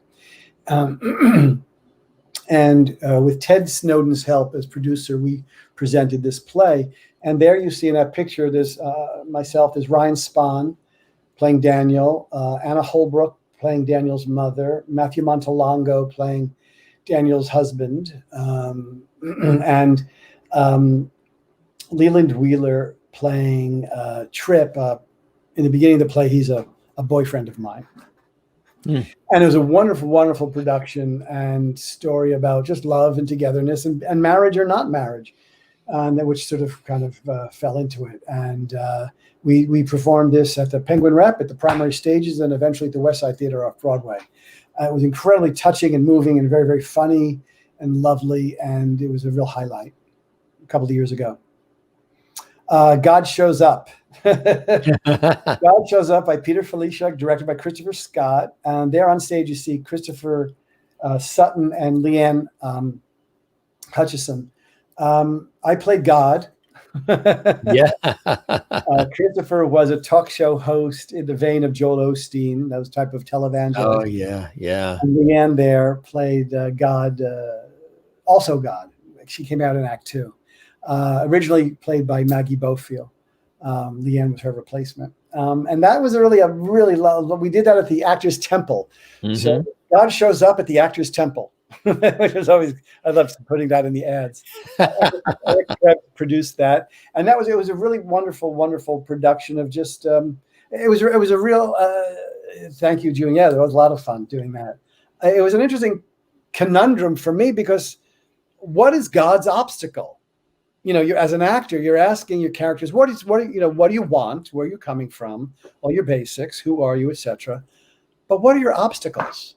What are you trying? And I'm like, what's God's obstacle? Well, he knows everything, does everything. What can he do? And so with Christopher Scott's help and Peter Felicia's help, we had to really work at that. And it was joyous and it was fun. It was really improvisational. It was, we had a great time with it because it really challenged some norms about God and about the devil and who do we listen to these days as far as leaders and as far as spiritual leaders and all. So it was a lot of fun. And this, my God, was one you can hang out and have a beer with. Right. Yeah. Very relatable. Very relatable. So that was joyous. Yeah. Very, very cool. Here's another cool one. Paradise Lost. And that's David McDonald there playing Satan. And I'm playing Beelzebub, his second in command. And your lovely guest, Alison Fraser, your guest last night, was also a part of this production where she played Sin. And it was a retelling of The Paradise Lost by John Milton, written by Tom Dulac, directed by Michael Parva. And it was produced by the Fellowship for the Performing Arts. Max McLean is one of the is the head producer there. We did it at the Theater Row on 42nd Street. This was really, again, challenging the norms, challenging who God is, what was lost, what was gained. How is Eve actually represented? Why is she just a doormat, or does she have things to say? So it was really a lot of fun. My character, I think one of the reviews, which I do not read during a production, I will say I read these after I finish a production, by the way, told to me by Fritz Weaver, gave me that piece of advice. He says, never ever read the reviews. If you have to read the good ones, you have to. If you believe the good ones, you believe the bad ones, and of course, it might affect your performance. So again, you don't read them, and I read them when I finish with my production. Anyway, they sort of describe me as a sort of a Disney character come to life. A second in command, and so that was a joy to play. That was a real joy and to be just sort of crazy and silly and fun. Oh yeah, just let it all hang out and have a good time. Costumes too. We had a great time. Right. That is The Intelligent Homosexual's Guide to Capitalism and Socialism with a Key to the Scriptures by Tony Kushner, one of the greatest American playwrights ever. This is the second production of this play that I did. I originally did it in Berkeley at Berkeley Rep, directed by Tony Taccone. This one, it was at Theater J in Washington, D.C., directed by John Vriecki. And Josh Adams is there playing a hustler who I've fallen in love with. And it really is one of Tony's great plays. It's unwieldy. It's 4 hours long. It covers so many topics: love, fidelity, money, communism, family, loyalty. And there's this incredible Italian family that always spoke was on their mind, was always encouraged to be political and to speak up and to talk about how the world is affecting them today. How can they change? How do we contribute? What can we do about it? And it was an incredibly spirited family, which, interestingly enough, there was never one piece of food on that stage for an Italian family. We found it very funny and very odd. Yeah. But it was one of the highlights as well. And the opportunity to do it twice. I thank Ari Roth, who was then the artistic director of of Theater J at the time, for giving me the second opportunity to do that play an actor had dropped out, and he knew that I had done it at Berkeley, so he asked me to recreate the role. That's amazing. Yeah, so that was, again, working, and I was lucky enough to also do Angels in America by Tony Kushner. I didn't have any pictures to show you there, but we did it down at the Actors Theater Louisville, directed by Meredith McDonough. And again, I got to play Roy Cohn, and again, one of the greatest playwrights ever, period. One of the greatest plays ever written.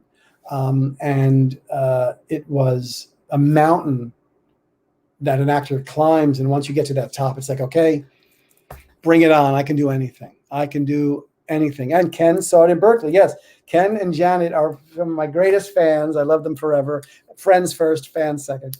And they were happened to be in Berkeley, and they saw that production at Berkeley Rep, which was incredible. Dee Dee Lovejoy, Mark Margolis, who you may know from Breaking Bad, he was in that as well. Dee Dee Lovejoy, Tyrone Mitchell Henderson. It was an incredible production, and again, the opportunity to do it twice was wonderful. Unbelievable. We got another cool shot here too that I think our lovely viewers would love seeing. Tell us about this one, Lou. Okay.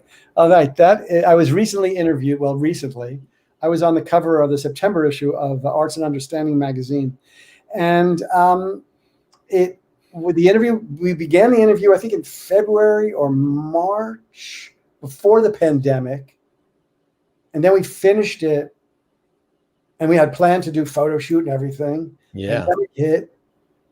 John Francis Leonard was a wonderful interviewer, journalist for this article.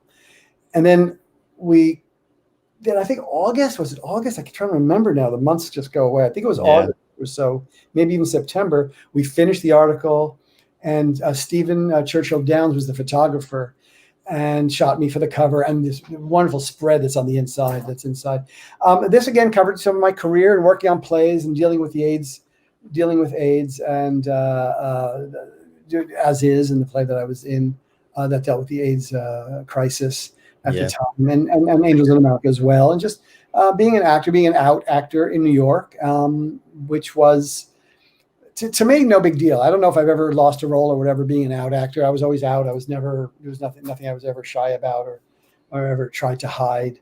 But certainly, I sort of came on the scene in the early '80s after graduating from Fordham. But I was always out, and I was very comfortable with who I was. And so we dealt with those articles in there. But that was a great article, and that was a great photo shoot that I did with Stephen. It's some fantastic. That's a different photographer, but that's Ride Hamilton did that photograph in. We were at the tip of Central Park. We took those. Yeah, I love that shot. Oh yeah, I think it's a great one too. When you look at all of this work, and there's so much. I mean, we're really just scratching the surface, Lou, of your body of work. What are the things that bring you blessing and joy, and what are some of the things that inspire you to do and continue doing the work that you've done all these years? A lot. I think what I was talking about earlier is I'm working in the rehearsal room and working and communing with my castmates and my director. Thank you, Kathleen. Working with the director and the writer. I've done Shakespeare. Yes, I have, Marilyn. We're not the closest of friends, but I did Midsummer Night's Dream, played Peter Quince. I was in Taming the Shrew. As well. Shakespeare, again, like I said, I'm a little more suited to American playwrights, 50s, 60s, Rocket to the Moon, or Lanford Wilson plays. But again, the inspiration comes from, again, working with the people, working with my classmates and the director. And I've been lucky enough to work on a ton of original plays. And that inspires me. Original work inspires me. I love doing the classics, Arsenic and Old Lace, Rocket to the Moon, Angels in America, all of that. Those are wonderful, wonderful plays. To originate a part in a play is very exciting because you're putting the first imprint on it. You're blessed to have these words and these situations, this character put into your lap. And what can you do with that? How can you mold it? And again, bring in the other characters who help the give and take that happens. That is where it all comes alive for me. I've been told lots of times to write a solo show because I have a very colorful mother and some wonderful sort of incidents that happened through my life, and it's something I'm mulling about. But I'm, again, not the most disciplined writer in the world. If I'm in a room of writers, maybe something can happen. But what inspires me are other people. What inspires me are other people's stories and histories and feelings and experiences. That inspires me. That makes me listen. That makes me relate. That makes me want to share mine. That makes me want to just be aware and welcome another story that's not mine into my life. And that's what keeps me going. Do I have animals? Not at present, though I do. We do take care of them. I love that answer. Not at present. Not at present. I have in the past. I've had Rottweilers. And are we talking 2-legged or 4? Four-legged animals. And when I was in Los Angeles, it was dog eat dog business. two sort of Disney dogs were kind of Wheaten Terrier mixes. And then I had Rottweilers. I had 2 Rottweilers, Rosie and Chai. And Rosie, actually, are you familiar with Elvira, Mistress of the Dark? Yeah. Cassandra Peterson is a friend of mine and my ex's. We were friends of ours, and at the time she raised Rottweilers, and we had her very last litter before she stopped doing that.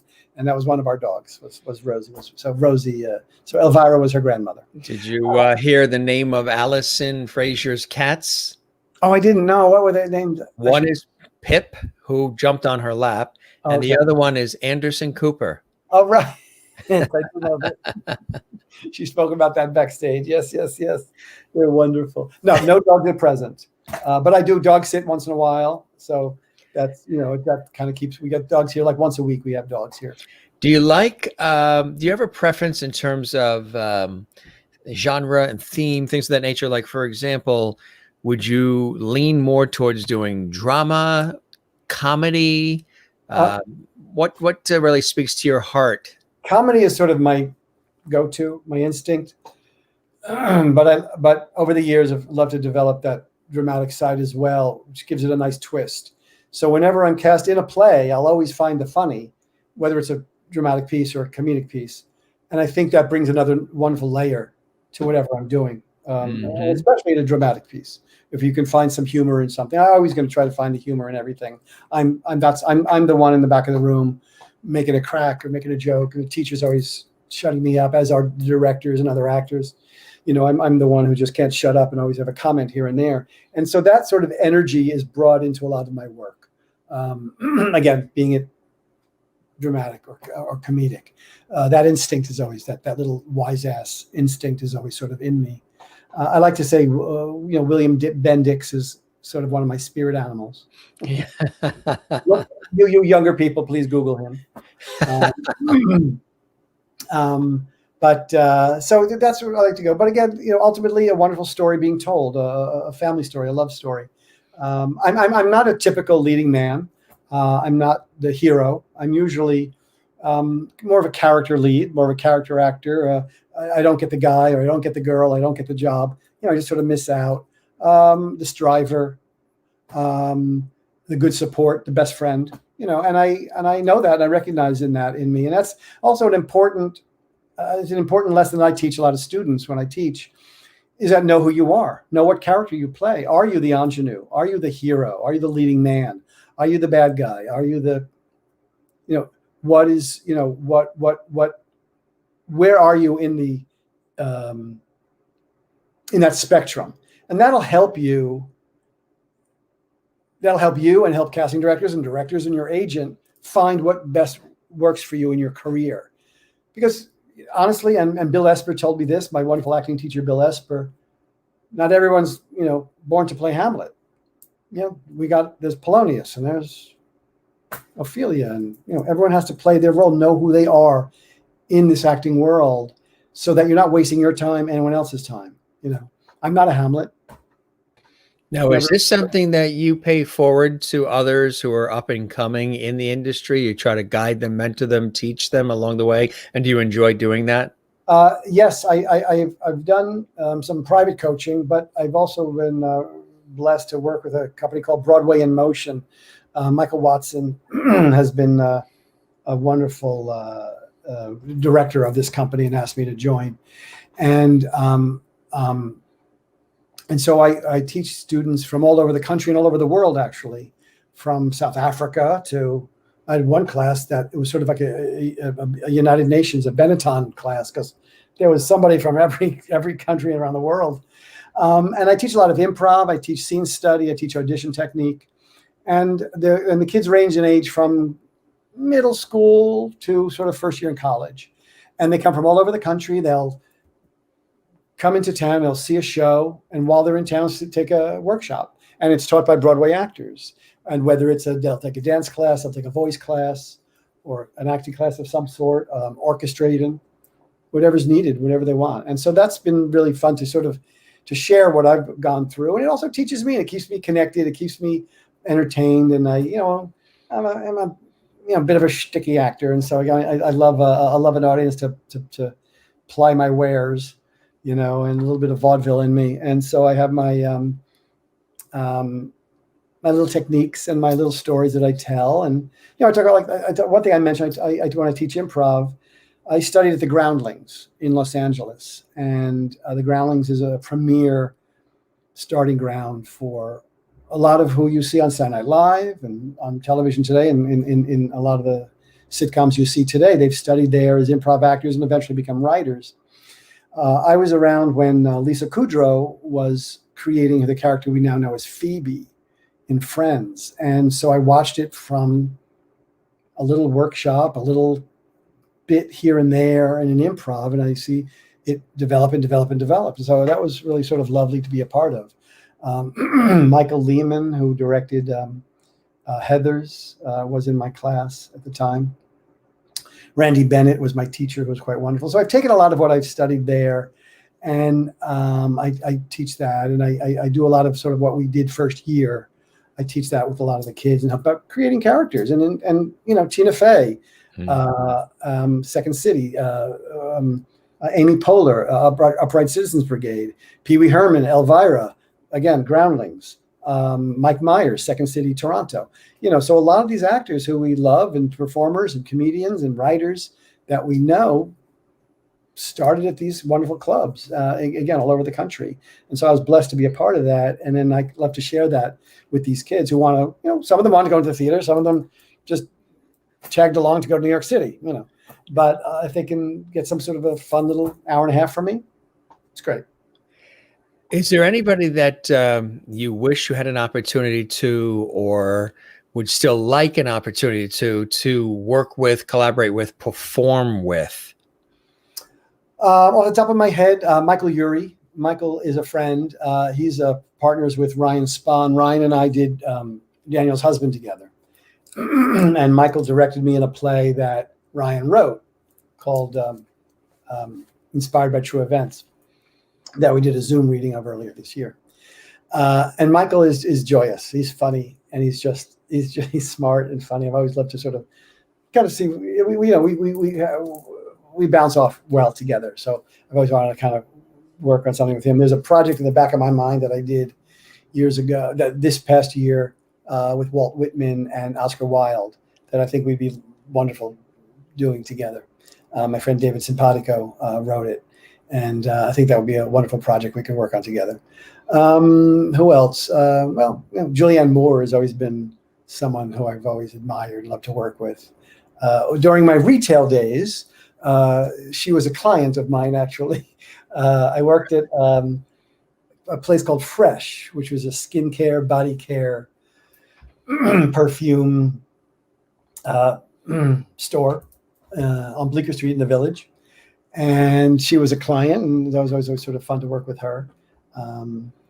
Funny side story, working there, we have to become, we sell perfume. So we had to take these tests to become a nose. You had to identify the notes of a fragrance, woody, floral, fruity, etc. And so after I passed my test, I told all my managers, I said, so I suppose I've become a nose gay. That's my funny story. And they said, of course, please, bada boom. But I love. Do people ever confuse me with Brad Garrett? No, never. Oh wow, I've never heard that before. Someone, Jim earlier mentioned Jerry Stiller. a little Jerry Stiller in that photo, don't you think, folks? Doesn't he look like he could be related maybe to Jerry Stiller? Not Ben Stiller, Jerry, who was married to Ann Mirror, who, of course, yes, another wonderful comedic couple. Amy Stiller is a friend. I should tell Amy all about that. So get that shot. Yeah, really, very much so. Absolutely. Really cool. So, is there anything that you haven't done that you would like to do? I know you mentioned television and things of that nature, but in other areas, how about, is there any desire for you to create? I know you mentioned not self-starter. Yeah, there is. Marcia says she sees Stiller in that picture. Thank you, Marcia. Yeah. I do have that in me. I do have a desire, certainly, to do that. I've taken, writing classes and workshops and things like that. And I know I have stories in me from early Studio 54 days to theater days to my work with Louise Hay and Marianne Williamson in California. So there's lots of stories that are in me. Would you write a book, a memoir, a book, autobiography? I don't know. I think I'm more like a short story type of guy. Yeah. I think it has to do with my attention span and my discipline. I don't know what it ever become because I've started a few things. I have books actually right here next to me. I have some books with ideas started and one lines here and there. I'm not one to sort of sit still. As you can tell, I'm always sort of like moving and talking with my hands. Sitting still for me is a challenge. I'm one of the people who like a moving meditation. I'm sort of more of a Pilates guy versus a yoga guy. You're right. So yes, ideally I would love to be more artistic, more creative in that respect. And again, I think that self-doubter in me is always holding me back a little. But when I'm in a room with other people, it blossoms. Alone, sitting at home in front of a desk, I'm in front of a typewriter or in front of the computer on the keyboard, I'm like, what do I write? Yeah, right. Are you hard on yourself? Are you very critical of yourself? Yeah. Oh my, yes. A lot of performers and artists really are. Yeah. Yeah. I think you have to be. You have to push yourself to be more honest. I mean, again, thanks to Bill Esper, we have you develop a bullshit meter. When you're faking it, when you're not being honest and truthful, and you say something, and you're like, whoa, that was terrible. That's not honest. That's not real. Go deeper, dig deeper, get more honest, get more real, get more truthful. That vacuum cleaner really doesn't get that dirt out of that carpet, madam. Exactly. Can you hold that can of Coke a little higher? I'm like, you're right. No, I really can't. You've been holding it for 15 hours.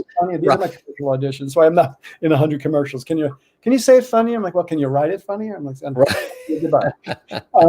But Bill again taught us, instilled in us, and he's taught, Sam Rockwell as an example. The show, yes, please be. Hopefully, Jimmy, you're recording this. You please send this to me, and we'll go over it. Living and being truthful in an imaginary circumstance. That's the definition of acting.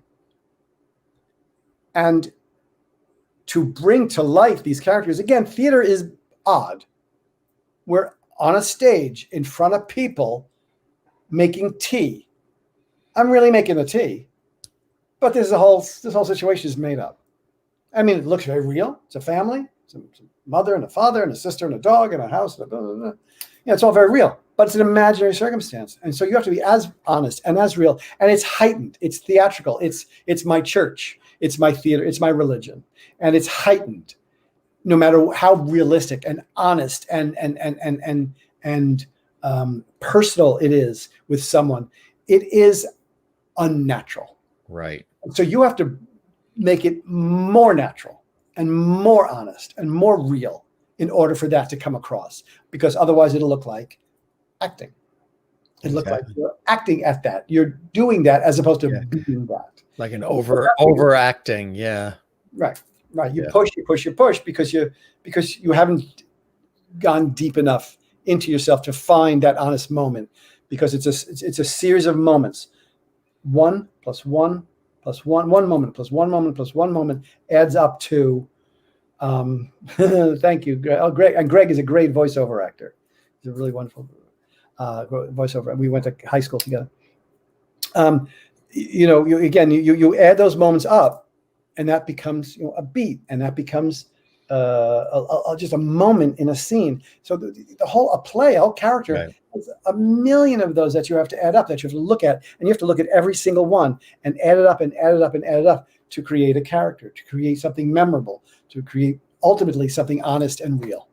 Exactly. Even if it's a cartoon character, like when I did Beelzebub, which is a real cartoon-like character, I honestly had to be afraid of Satan. I honestly had to believe him. I honestly had to doubt him. I honestly had to challenge him. So these are actions that you take. As an actor, you have to be able to play an action, to play, to love, to hate, to despise, to defer, to masquerade, to all these actions you have to take in order to create a character. Right. And that's how you build. That's the little technical things about building a character. So I don't even know what your question was and what I'm talking about. No, it's all threaded together beautifully. And, I like to let the guests roll, because you get to emote and feel comfortable, and we come out with some really, nuggets that are amazing. Some people who are actors love acting because they'd rather play somebody else than themselves.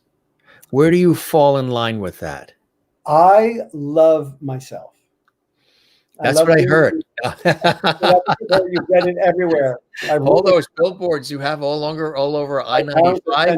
My parents have sent out my father, I am sure, is the reason that the Amazon is depleted, because he has written it and has emailed it, and he has sent it on a piece of paper and Xeroxed it all over the world. When we drove to Florida, we saw more billboards that had your face on it than we did south of the border billboards.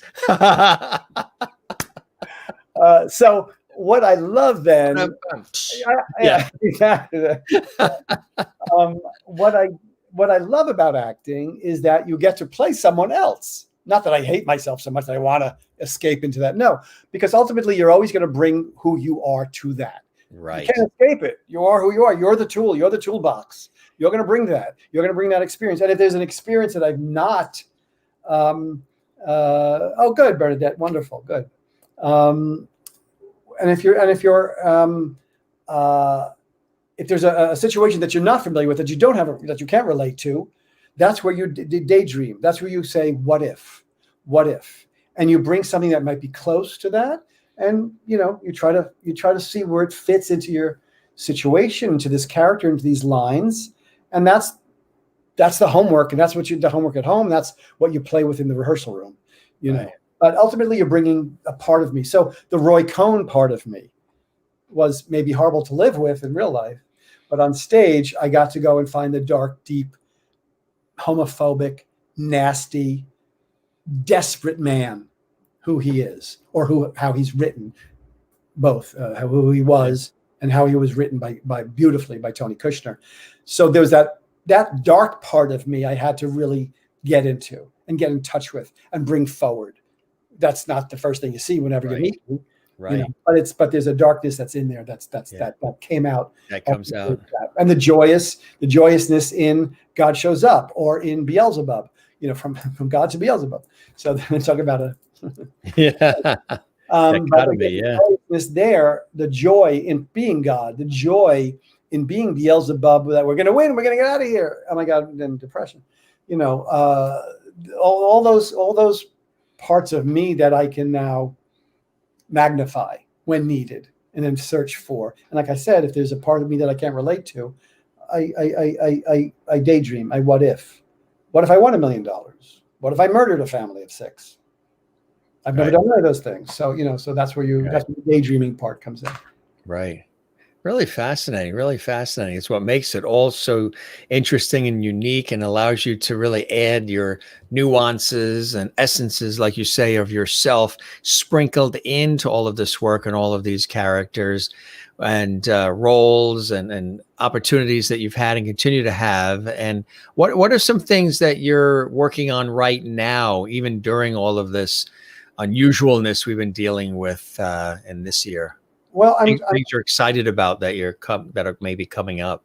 well, there's a lot of sort of personal things have been sort of happening in my life and my family, and so I've been really dealing with that and really focusing on that, and so that's been, that's been important. And while there's no specific project that's out there, I mean, I will say that I had two projects lined up right as the pandemic hit that would have taken me from March until August. Yeah. Of this, these are two plays that I was about to participate in. One was a new play, one was a revival, and so there's always that they could bring those back. Paradise Lost, the play I did with Allison, we were sort of hoping to tour with that, and so that's always again a possibility. I don't think it's for the foreseeable future that we're going to go back to theater too soon. I think it's going to be more film and television work. So I've been doing more research in a way, or you could also call it watching television. I've been doing more research about these newer things on HBO and on Apple TV by these young writers and these young filmmakers, and just trying to really understand how that works. Mm-hmm. How was that film made? How was that TV put together? How was that script written? So there's been a lot. It's sort of been an analytical time for me, just to analyze, in addition to the old TV stuff that I watch and I fall back on and all, how this newer generation, I'm 61. How this newer generation, I know that 1 year got always round down. this year got away from me.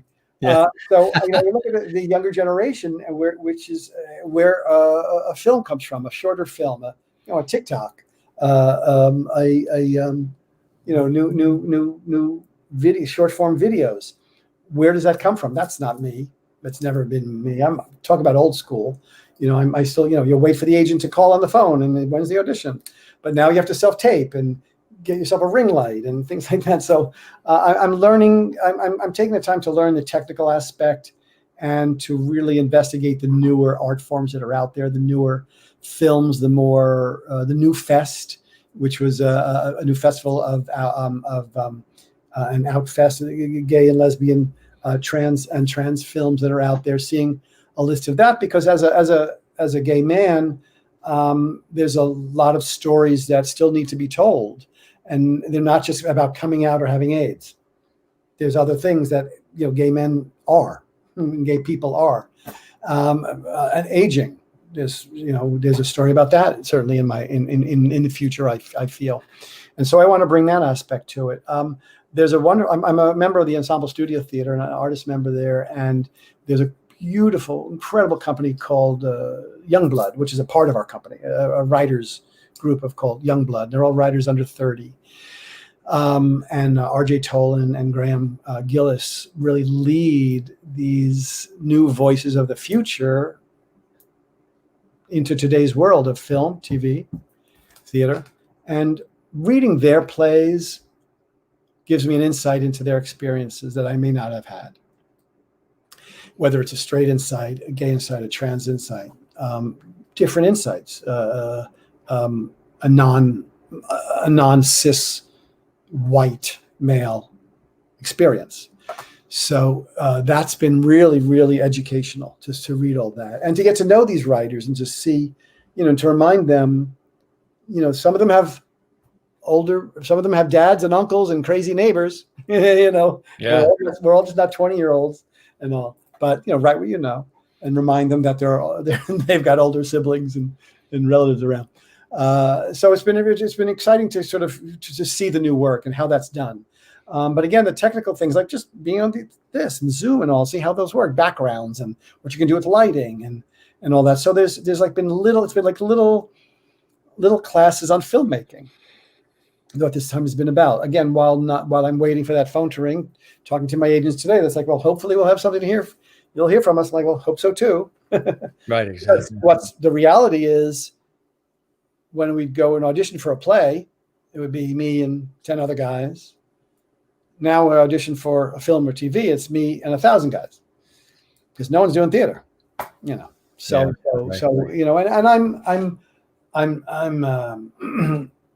not fooling myself to say I'm on the A list by anything. I'm just sort of a working actor here in New York. I'm not on everyone's list, but I'm also an acquired taste sometimes, and so I'm not going to be up for everything. I'm, again, not that leading man. I'm more of a character actor, a character lead. So if that is available, great. These days. Did you always wish you were on the Love Boat? Yeah, a lot of character actors were on the Love Boat.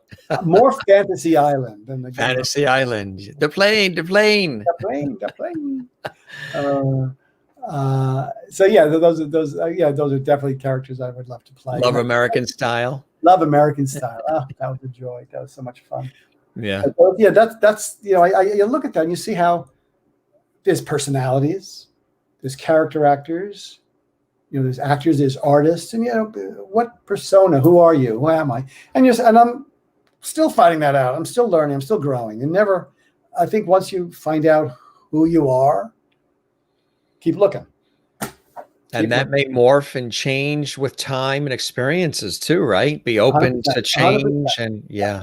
Right. My outlook changes on a lot of things. Don't get boxed in, or labeled.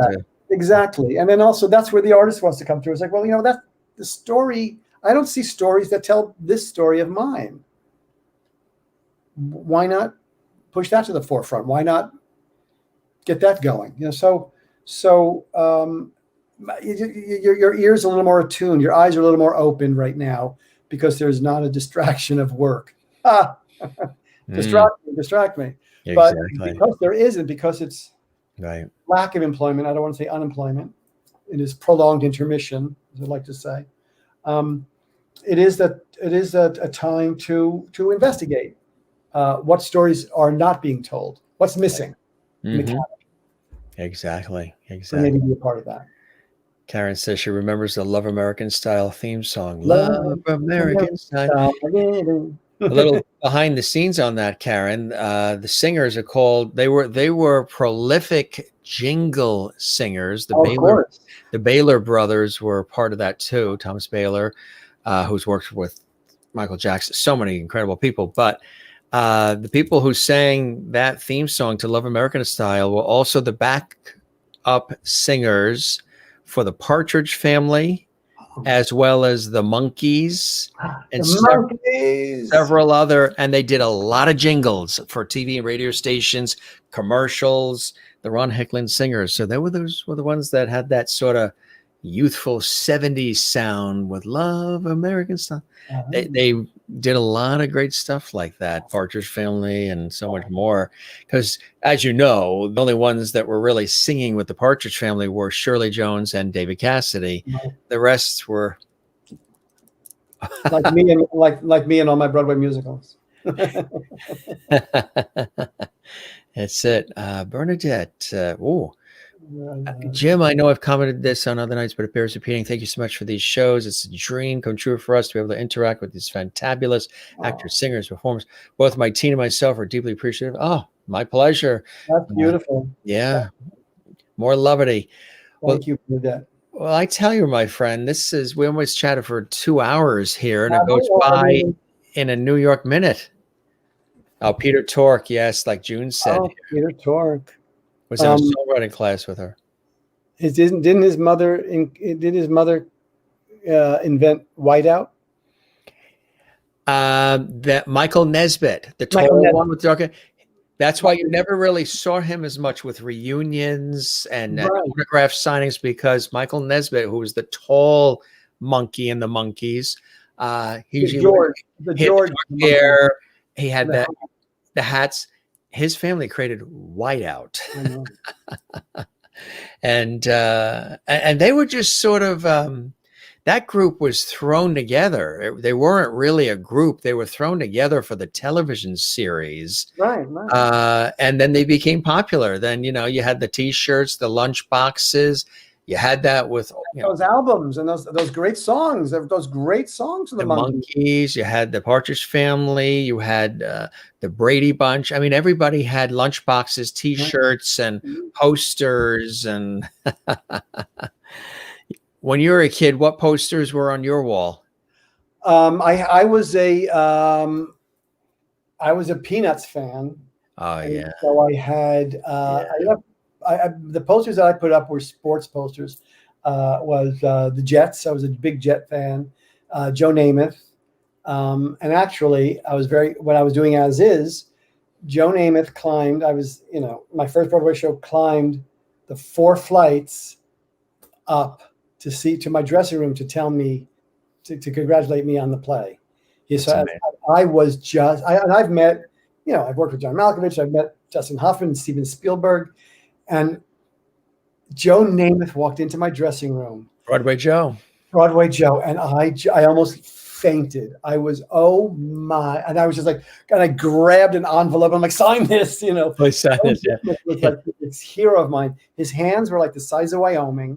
They were like this, and I was like, you walked up these 4 flights. I would have come downstairs. I would have come downstairs. Your poor knees. I was, oh my God, that was exciting. But so I had Joe Namath poster. I had a Schroeder and a Linus doll, a stuffed animal. What else? And I collected TV guides. So did I. I had a few boxes under my bed of all. I wish I still have them. I don't know where they are. I wish I could save them. Yeah.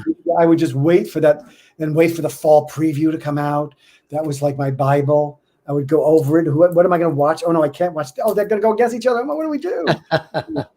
It was insane. That's amazing. Child of television. Oh yeah.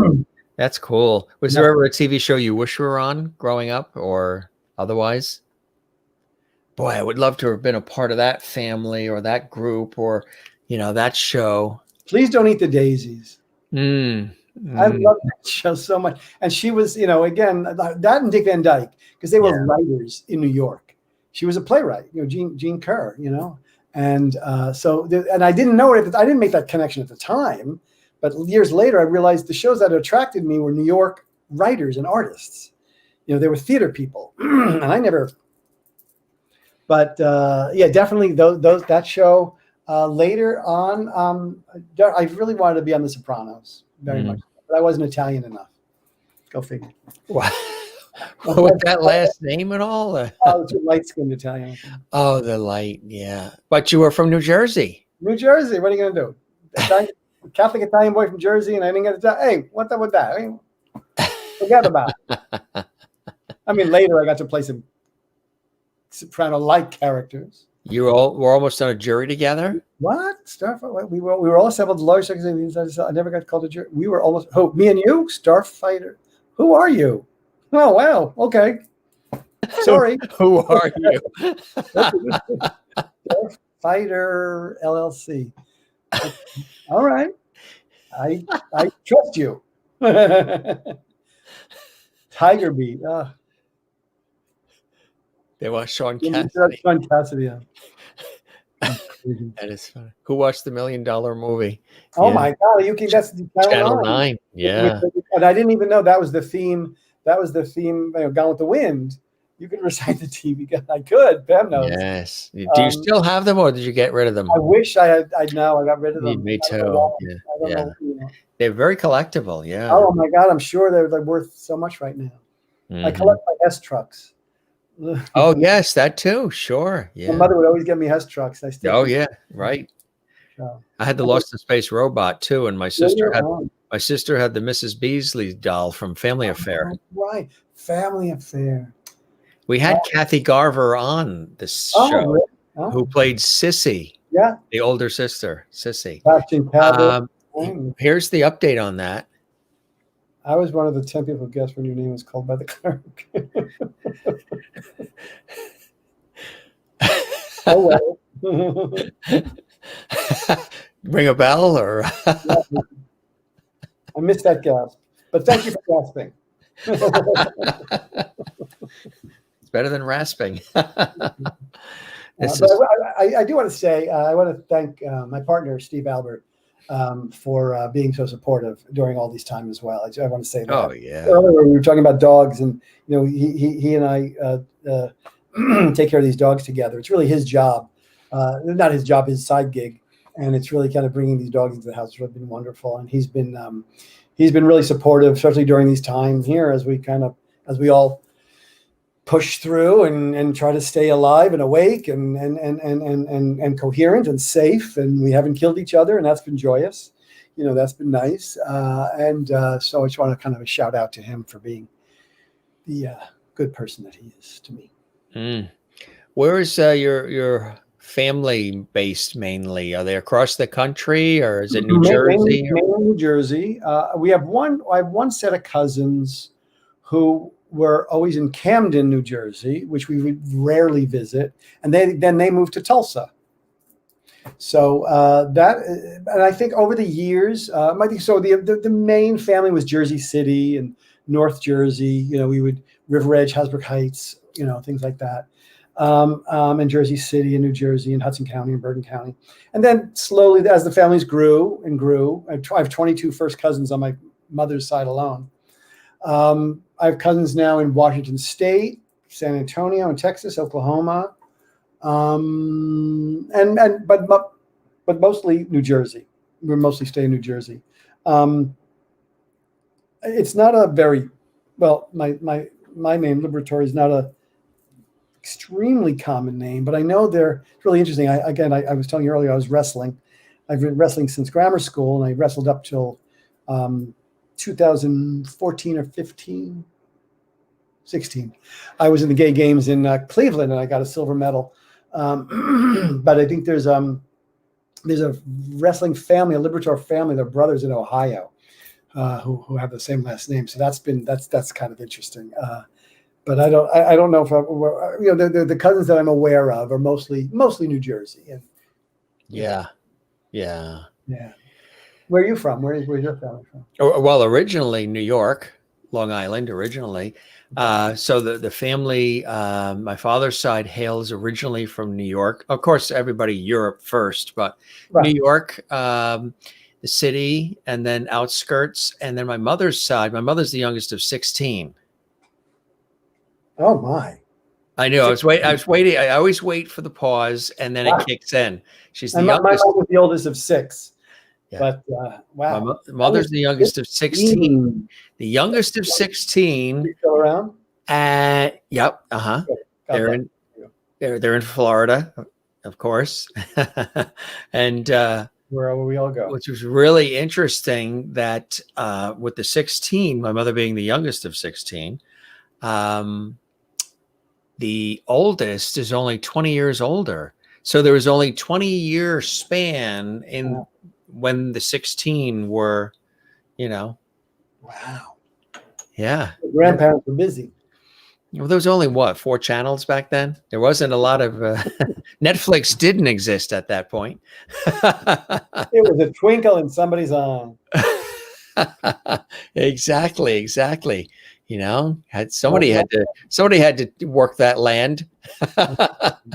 My mom was the oldest of 6, and she just thanks, Bernadette.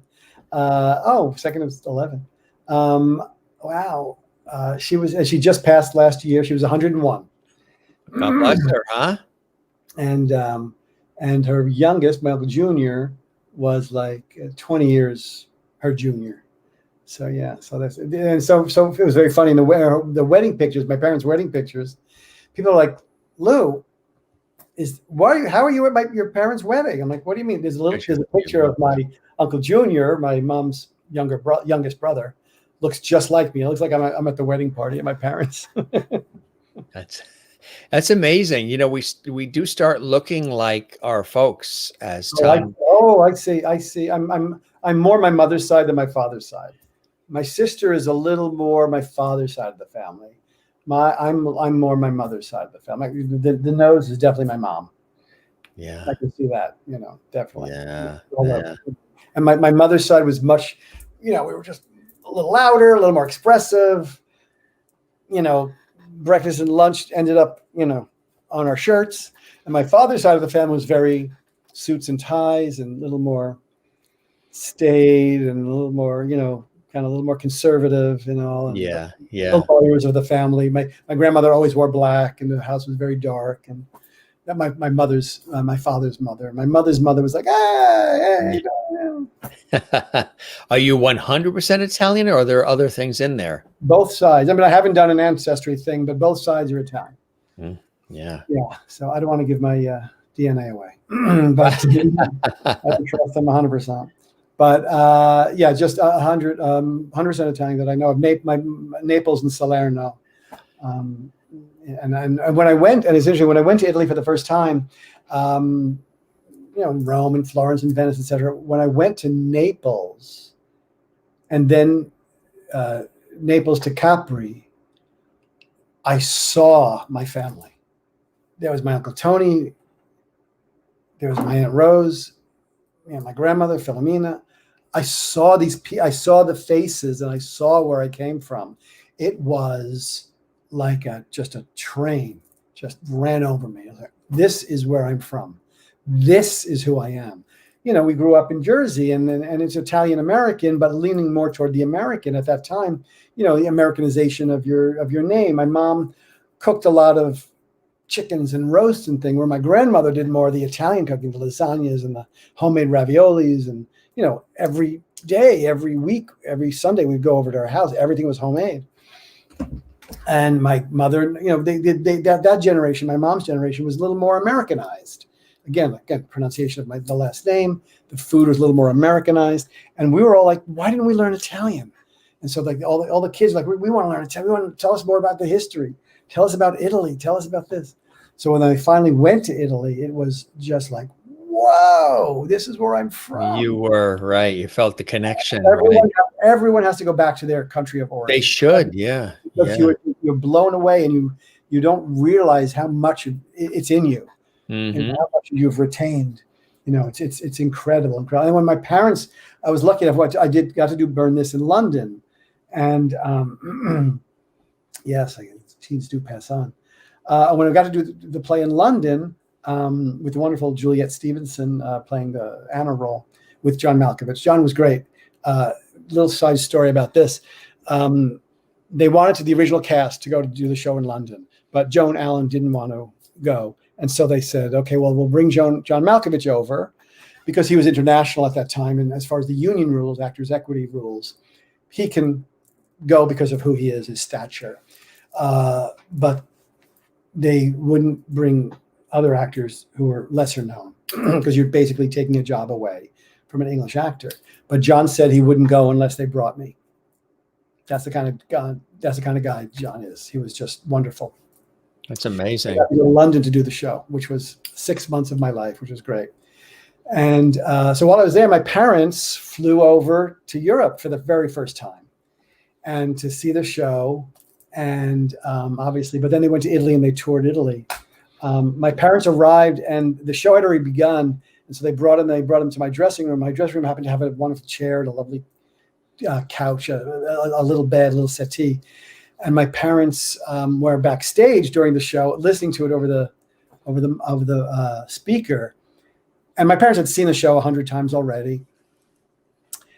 And they said, my mother was, I came back between scenes, I'm changing. My mother's sitting there, her eyes are closed, her smile. My father's asleep. My mother's smiling broadly. She goes, "It's the best performance you've ever done." Because I'm hearing every word. She's listening to the story. It was just touching. But anyway, they went to Italy for the first time, and they would get there, and the families would fight. Who's going to take care of them tonight? Who's going to sleep over their house tonight? They would fight over who wanted to take care of them each night. Right. They were blown away. And my dad, who they were in the war. They got married during the war, but they were stationed in San Antonio. They never made it to Europe. But my father was like, "Where are the bombed out buildings?" So I'm like, "Oh, Dad, they've rebuilt since the 40s." Right. But his favorite meal was linguine and clam sauce. So of course he has it there. I'm like, Dad, how was it? How was it? He goes, not as good as Progresso. Right. Because he's so used to the salt. The and Americanized version of the real stuff. But they had an amazing time being in Italy. And I was just so proud that I got, the reason they were going is because I was doing a show in London and they got to go to, it was great. It was really quite lovely. So it was great to give them that. Absolutely. Yeah. Absolutely. Memories that last a lifetime. Absolutely, my friend. And again, my biggest supporters always have been. It's great. What would be something you would leave for our audience, whether they're watching live or they're watching this archived on our YouTube channel at Jim Masters TV? Somebody who is potentially considering going into the arts, going into performance and entertaining and acting, and possibly maybe going in behind the scenes, as somebody who's done it as a veteran all these years and had experiences, on stage, on camera, behind the scenes, all of it, seeing all the different elements.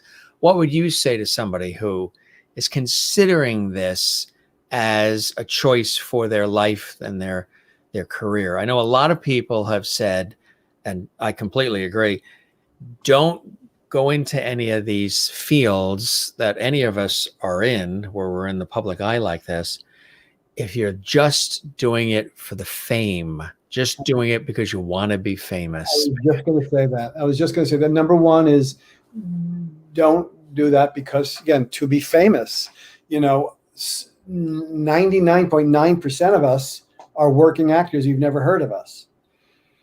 We're working actors. I'm lucky enough to have a career to support myself in my career up until this year.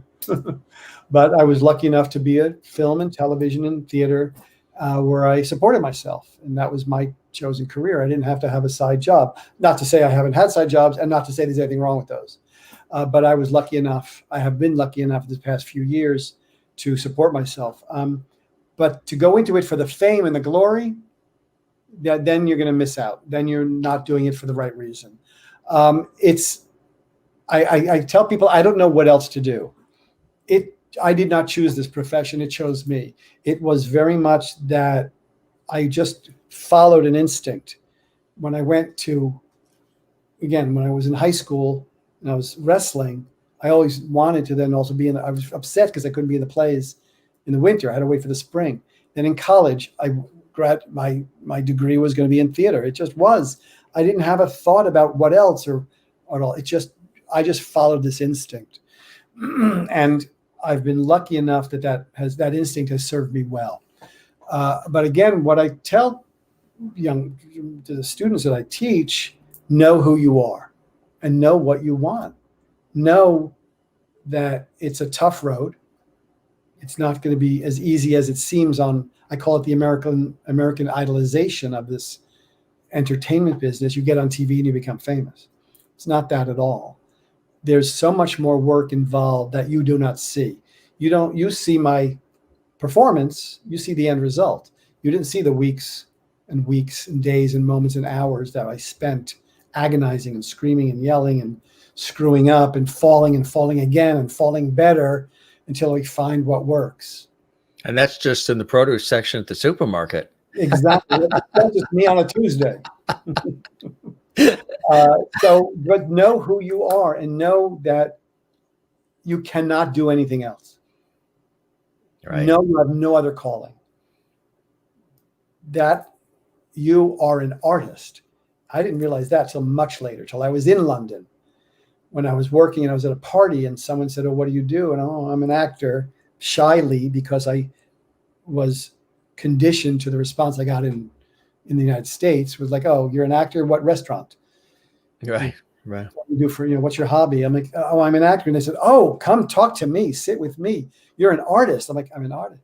And I sat with myself and I was doing Burn This in London and had this wonderful apartment up in the Heath. I realized, I'm not just an actor. I am an artist. My canvas is on stage. I'm the paintbrush, And that was a huge revelation, huge revelation. So again, know that this is the only thing you can do, the only way to express yourself, have something to say, have something to contribute, something to contribute to the world. And that counts as on stage, behind the camera, stage managing, lighting design, prop, running a show. All of that takes it, and that's not just theater, but theater, film, television. This business we call show, which we call entertainment, is in its term fun and light and it's hard work. It's hard work. It's calluses. It's crying. It's blood spilt. It's missing weddings and holidays and working because you want to put on this piece of art. You want to tell this story because this is the only way you know to do it.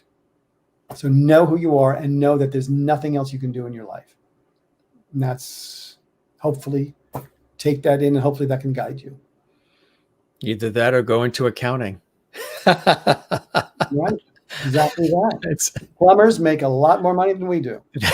But that was beautifully said and well stated and so true. You have to do it for the love of it, the passion, because oftentimes people will say that we all make things look so easy and so effortless. Well, that takes time and years put in and talent and fine tuning and tweaking. Sometimes it's a natural born ability as well that it comes with the years put in as well.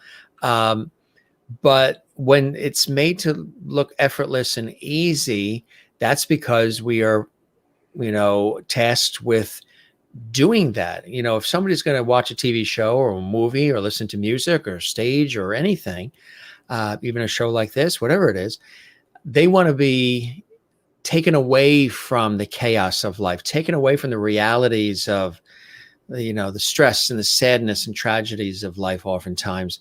So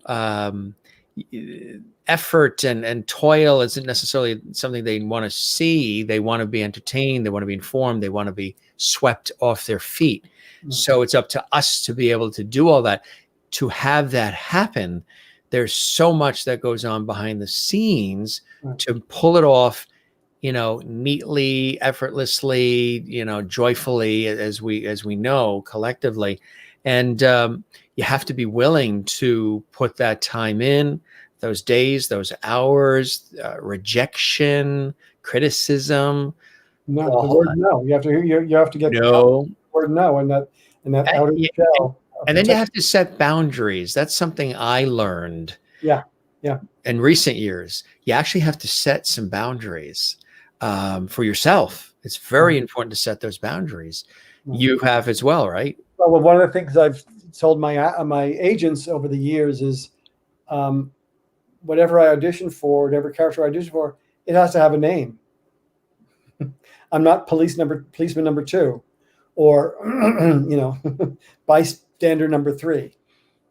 No, he has to have a name and he has to have some sort of job to work from. So when I was younger, I was like, I'll pay you. I'll give you $1. Put me on your show, whatever. That's so true. That's where we were, and that's the position we were always in. We were just right. Like to work, and you get to a point where it's like, okay, I'll do this, this, and this, but not this, this, and this. Years ago, I was working retail, as we all did for many, many years. There were many years I wasn't working at all. Yeah, and there's a lot of performance in that too, actually. Well, it is. It became my own little. I turned it into my own little stage. The products were my props, and I did well. I sold very well. I'm a great salesperson. I sold very, very well. But I told my agents, I said, this job was giving me insurance and giving me a weekly paycheck. And I bought an apartment. I bought a house. So I told my agents, I said, I have to turn down anything that takes me out of town. I can only be film, TV, or Broadway. That's the only thing I'm auditioning for. I can't do an off-Broadway show while I'm doing this retail job at the moment. It's doing that well. So, I had to set a boundary, and I'm glad I did, because it sort of set me. I got to save something financially, and I was able to buy a house, and I was able to buy an apartment. With all this work, I did very well doing in retail. I then got sick. I got cancer, and then I stopped doing retail. And as I was recovering, I got a call from a casting agent saying, "Are you still with Henderson Hogan," which were my agents at the time? And I said, "Well, I think so. I hope so. I don't know. I haven't worked in, good 10, 15 years." And that got me back into, I contacted these agents. They remembered me after long pauses on the telephone. And I was like, oh no, didn't get that part, but I eventually met my agent, who I'm still with today. And we've worked strongly for 10, 15 plus years, but that got me back in. But for many, many years, I was working retail, and I had to, suck it up and make some money, get some health insurance, etc. Then now into the theater, so Yeah. I could be a little, poor little theater guy. Well, quite one too. I mean, with your breadth of background and experience. And Karen says, Lou, what was it like working with Mrs. Soprano, LOL, on Nurse Jackie? Oh, that's great. I unfortunately did not get to do a scene with her, but the show was great. But everyone around her, it was an incredible staff, and the directors and the writers they loved actors. They loved New York actors, and so that was really a joy to work on. It would have been great. I got to meet her eventually, and she's a lovely, lovely woman. But Edie is, unfortunately, my scene wasn't with her. That's the tough part about doing some film and TV, is that, that cancer years ago. I'm fine. Thank you. Sash, cancer survivor. Good stuff. Thank God. Yeah. That's the interesting thing about film and television. You can be in this movie or a film, it's a wonderful TV show, but you don't even meet half the cast. You're in one scene or two scenes and with other people and whatever. So right, exactly. But it comes together. But Edie's a wonderful, wonderful woman, from friends of friends who know her well, much better than I do, say she's just spectacular. So I believe them. You're pretty spiffy yourself, sir. I tell you, this was really a pleasure, Lou, and getting a chance to share a little bit more of your story, your passions, your enthusiasm for life, some of the accomplishments and the accolades, and why you do what you do, and your outlook and mentorship of others. It's really a full circle experience. And thanks for taking all this time to be my special guest on the show. I thought it was really terrific. I hope the show met your expectations and you enjoyed and exceeded them. Jim, this was, I am so thankful for the opportunity, for you asking me to be on the show. And I will say, timing is everything.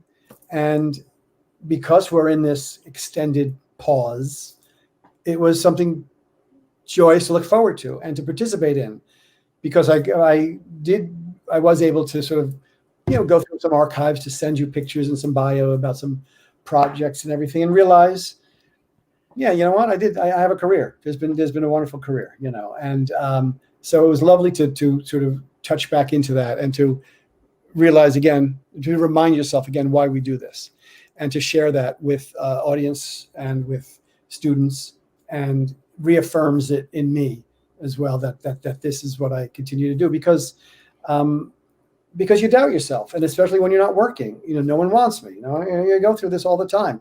Every actor goes through this. What's my next job? What's my next job? What's my next job? Even while you're in your present job, you want to know what's coming up next.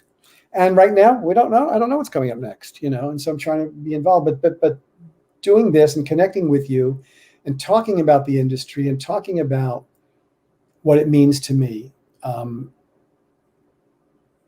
was comforting, was inspiring, was fun and funny and joyous, and I got to relate to somebody. And I really want to thank you for tonight, certainly, but for what you do and what you contribute to all of us right now. It's a place where we can go and speak, but also to listen to who the guests you bring on, and the stories you get from them, and the interactions. You get to know them for that couple of hours, and I really want to acknowledge you and the work that you've done, because it's been a bright light for me. So thank you very, very much. It's my pleasure, my friend, my pleasure, and I appreciate those kind words, and I will always remember those. And a lot of people are saying that. They're saying that when they come on the show, it's sort of reigniting their creativity, and they're remembering all their accomplishments and saying, you know what, I did pretty well. I've worked hard, and these conversations, and like I said, bringing back the lost art of conversation and connection and the way that we do with entertainment and everything else, but also having these wonderful conversations sort of reignites some of that for everybody, the viewers, me, you, all of us. And because it's one big community, isn't it, Lou? Very much so. It's a small and concentrated community that has such reach, as is evidenced today, from South Africa to South Carolina to the Netherlands. We are reaching these people and speaking to these people, which we really wouldn't have been able to any other way. And this is really the joy of technology. And you've harnessed it beautifully. You have these incredible supporters, these lovities, who stand by you and support you, and I feel very much a part of that as well. I feel what they're sharing with me and with you, and I really thank you and thank them for that. But it again, like you said, it reignites. It reminds us what we do, why we're doing this, and what we're doing, and how it makes a difference in people's lives. So I thank you. I thank you. Well, I certainly hope we get a chance to gather at some point when we get past all this and break bread and pour a little wine. That's the date. That would be a real pleasure. That would be an honor and a pleasure. And nice comments coming in. Thank you, Jim and Lou, for a beautiful 2 hours. XOXO. Kathleen, thank you very much. I appreciate that. And Marcia, I appreciate that as well. Yeah. So vital. True. I agree. True, vital, exactly true. Very, very nicely said. And Bernadette says, because you were christened early, a Lovity. So I know, of all the accolades you've received in your life, thank you, Bernadette. There are Grammys, Peabodys, Emmys, there's, Tonys, and you're Tony nominated. But tonight you got a Lovity on the Jim Masters Show. Isn't that, it's the pinnacle. I'm beyond honored. I really am. Tomorrow or this week, when you go pick up items at your local grocery store, you can grab that megaphone and say, hey, folks, look at me. I'm a Lovity on the Jim Masters Show live. I'm waiting for my cap. Marcia says, I like that. Thanks for coming over, Lou. Thanks for having me, Marcia. It's like you stopped by with, Stop by and said that. With something that is definitely from our past, a bunt cake. A bunt cake. You ever see the comedian Sebastian Maniscalco? Oh yeah, he's hysterical. He's funny. He talks about the things in life that we all. One of the things was how he talks about how these days, what used to be years ago, when somebody was coming to the door and knocking on the door, everybody would jump off the couch and be all excited. We have company. There's people that want to see us. We have company. And everybody would jump up and run to the door, and the kids would be in the pajamas and they would slide to the door. And it was like a big thing. Right. Now, when people come to the door, who's that? Who the hell is that? They shut it. Get down. Quiet. Don't make a sound. Kids, keep quiet. Yeah. Lock the door. Turn the lights off. Don't answer. And how there would always be, maybe it was Entenmann's, whatever it was, this cake or this pie that you couldn't have because that was for the company. That's true. That would be when the company would come over. Some of the traditions and the things, right? It's like my aunt's living room in Tulsa. My cousin Pam knows this. So it was a completely white room that had a rope across it, and they only use it for Easter and Christmas. Right. Yeah. Did your family have plastic on the couches? Not my family. My cousins did, and my uncle Junior and Aunt Dorothy had it. But one day I came home from school, and my mother we got new furniture, and she had all these white sheets all over it. And I walked in. I was like, "Oh God!" Yeah. Start ripping them all off, and so our Lou loved it. Our furniture was very lived in. which I was very proud of. My aunts where you could sort of see them like a museum. Right, exactly. Yeah. And the roped off room or something. Very We didn't have any of that, but there was a neighbor across the street that had the plastic on the couches and, that kind of thing. But very Italian. We had speaking, Louis the Anything furniture and covered in plastic. my friend, it was a lovely evening. Thank you very much for cling cling. Cheers to you. Cheers, Slancha, and L'chaim, all the rest. All of the above. Thank you so much for this. What a joy it was tonight. It was my pleasure. It was my pleasure. You're welcome back anytime. Thank you. When I actually have a project to promote. Well, if you just need to talk, I need some therapy. On our show. There's no copay. Thank you. Don't remind me, my insurance is running out. Crazy time. It's another hour. Right? Yeah. Oh, this is funny. Leaving Brooklyn at 26 meant I could have all the Entenmann's I wanted anytime I wanted. There you go. There you go. And toasts and cheers and lots of levity coming. Good stuff. Good stuff. You be well. You stay safe. Spread the word about our show. We would love that. I will. And stay safe as well. Stay safe. Stay healthy. All the best. And best of the holidays. And, we'll chat too and stay in touch. And hopefully we'll gather in person too. That would be great, Lou. That'll be lovely. Thank you so much. All right. You have a good night. You take care. And thanks for all the time. Almost 2 hours and 2.5 hours. Hey, love talking about myself. Went by in a New York minute. All right. Take care, Ken. Thanks again. Happy Thanksgiving. Wow. Look at that. I already can't wait to watch this again. Good for you, Bernadette. All right. That's it. Let's see. How do we work in residuals? have to work that out. Talk to my agent. Thank you. Good night, Lou. Right. Yeah. Thanks for sharing your body of work, Llewellyn. Thanks for listening. Robert, to you both. Thank you very much. We appreciate that and all good comments. All right, sir. And happy Thanksgiving and good stuff. What are you going to do next? Right now, after this, people have a little dinner. Actually, I made a crock pot, that famous crock pot. So this is a food crowd. So you mentioned food, you got them. What were you doing in the crock pot? My crock pot is chicken thighs, but it's a ton of root vegetables. There's no starch. Nice. Ginger, chickpeas, leeks, onion. What else? Squash, zucchini, mushrooms. Pack the car, everybody. We're heading to Lou's. That'll be good for a week, and then Thanksgiving arrives, and we'll have that for the next week. You got us on the root vegetables. All root vegetables, baby. Turnips and parsnips. No starches. Keep well, Lou. All right. Thank you, Juanita. Food. I know. You take care. We'll see you again. All right. Thanks again. Bye-bye now. Take care. Good stuff, huh? Great guests, great gentlemen, and a real talent, and a hoot too. Great sense of humor, really rolls with it, and I love that. Where you can just, it's almost like a great tennis match, and you're both just having a good time. And all of you are joining us, Lovities. We are Lovity Foodies. Yes, you are. And bruschetta and veggies and chicken, very good, delicious.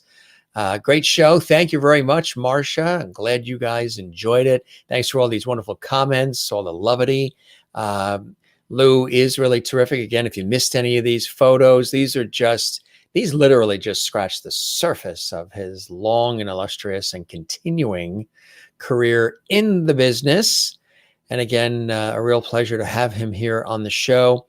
And we thank him for all of the time, almost 2 hours and 2.5 hours is a long time to chat. You don't really get that on other shows. You get a couple of questions, like an interview, okay, who are you? What's your favorite flavor? Did you love your mother when you were growing up? And then out. So we do bring back the lost art of conversation on the Jim Masters Show Live. He is an awesome person. Yes, he is. And we have the best guests, but we also have great viewers. And it's my pleasure to be your host, putting these shows together for all of you. Made me cry. I was so touched. June, that's beautiful. I really appreciate knowing that. And thank you for all that you do as well, my friend. I know you're a big supporter of our show. I love that he's so witty, kind, and personable. Yes, absolutely. Absolutely. It was a wonderful conversation. And I do want to let you know, tomorrow we've got another amazing guest. We have Tony and Grammy winning actor and singer John Lloyd Young with us tomorrow. Join us tomorrow for that. And then on Sunday on our YouTube channel, Jim Masters TV, Melissa Manchester, the one and only Grammy-winning music legend. I mean, the theme to Ice Castles. You should hear how she talks about you. Don't Cry Out Loud. I mean, on and on and on. And she has some new works and new beautiful projects that she's working on. She is a beautiful soul inside and out, and it's going to be an honor to have her with us here exclusively this Sunday, 7 p.m. Eastern, 4 p.m. Pacific on our YouTube channel at Jim Masters TV Live. Be sure and subscribe to the channel so you can comment during the show as well. Now, Lou and I were talking about television and TV shows and everything. You recognize this person here? This is Allison Argrim. Now, you might remember her as Nellie Olson on Little House on the Prairie. She's going to be a guest on November 30th. That's right, not far from now, like 10 days from now, here exclusively on the Jim Masters Show Live. Keith Harkin from Celtic Thunder originally, but he also has his own solo career. It's amazing. He's going to be with us on December 12th. Darren Holden, originally with Riverdance, and he's with the High Kings as well. He's going to be with us as well here on the show, which is really, really exciting. And that just scratches the surface. Nellie, yes, Nellie. And Jill says, I really watch TV, and I've been watching your show every night. Thank you for these amazing shows, XOXO. Thank you. I appreciate that, Jill. And you can see all of the past episodes with a lot of great content on Jim Masters TV. So many more great guests. Yeah, Nellie, Melissa, Keith. Wow, exciting guests. Lots coming up here. Lots coming up. And we're booked. We just booked all the way into mid-January already. Yeah, mid-January. So nice to meet the person behind the characters we've seen throughout the years. Yes, Llewellyn, absolutely. And really, really cool stuff. Great guy, Lou Liberatore. And really terrific. Also great having you here. If this is the first time you're watching us, this is the Jim Masters Show Live. We're here every day, 7 p.m. Eastern, 4 p.m. Pacific. Sometimes we do the show a little bit earlier if a guest is in Europe or overseas elsewhere, perhaps where, it's like 8 o'clock at night for them in Ireland or something like that. We'll do the show earlier, like around 3 o'clock or 4 o'clock here. So it's not too late, because when we do our show at 7 p.m. Eastern, 4 Pacific, in Ireland, Scotland, England, it's like midnight. In Sweden and other places like that, it's 1 a.m. So kind of late to have a guest come on. And if they're going to perform or do something, it's kind of late. So we push the shows a little bit earlier. And we tend to do that more on the weekends if it's a guest that's, overseas. So their fans can watch and their followers can watch along with all of you and everybody that watches later on YouTube at Jim Masters TV. We're going to get ready to wrap up. Long day today. I've been going at it all day in the public television studio today, co-hosting segments for upcoming really terrific public television PBS specials, holiday concert specials that are going to be airing in December on public television. And busy day with radio shows. And then tomorrow, we have a busy day. We have got to get ready for John Lloyd Young on our show tomorrow as well. Karen Campbell Green says, Jim, your shows have lifted my spirits these past several weeks. Thank you so much, my friend. My pleasure. Juanita says, what I hate about normal interviews is when the guest gets interrupted to get more questions in, so they don't even get a time.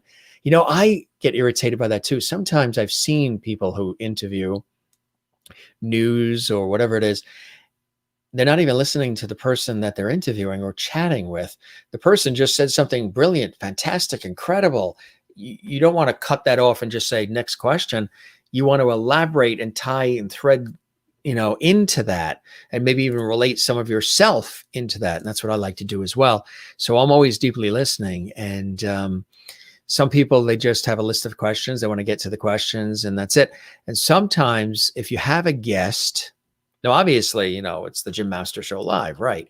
But if you're bringing somebody else on, sometimes a host or an interviewer just makes it about them only. And I don't really think you should do that if you're bringing other people on.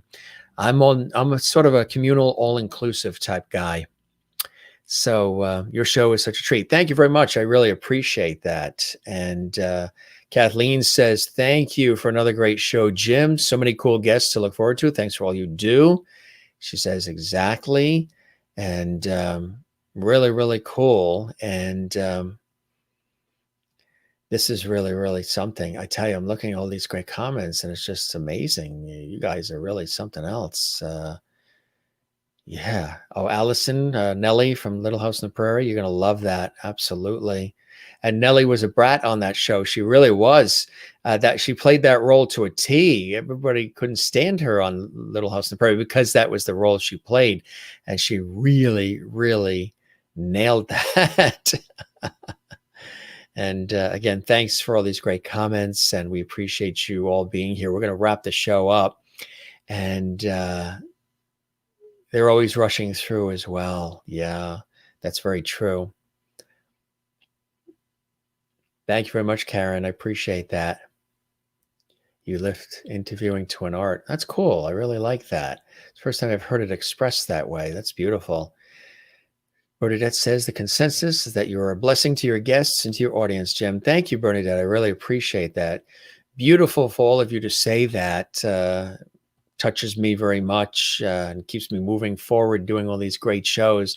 Don't forget, of course, as we always say here on our show, and we say this at the end of every show, don't forget to relax, to breathe, to take care of one another, and to take care of yourself. Whether we're going through rough times, tough times, or it's a fantastic day. Not every day is going to be perfect, but when you can breathe, relax, take time to reflect, appreciate, it's really beautiful stuff. So do that as often as you can and pay it forward. Try to relax and put a smile on your face and pay that forward as well. Smiling is actually a really cool thing. Physically, it's good for your body and it releases those feel-good endorphins, those feel-good hormones, which is really important as well. Don't forget to share the levity. That's really important. And find your Zen place. Mine is with loving family and friends, as well as the work I do in television, radio, and entertainment and journalism. I love the ocean, swimming, tennis, cycling. But the ocean, as far as physical places, for me, the ocean is really I grew up on, the East Coast, so always not far from the ocean. So the ocean is a place that is really important. Love the mountains, love, everything else, the desert, but the ocean's sort of a Zen place for me. And as I mentioned, of course, my work in television and radio and everywhere else, the myriad of things I get a chance to do and have done over the years in broadcast media, I really enjoy and love. And having this show here every night with all of you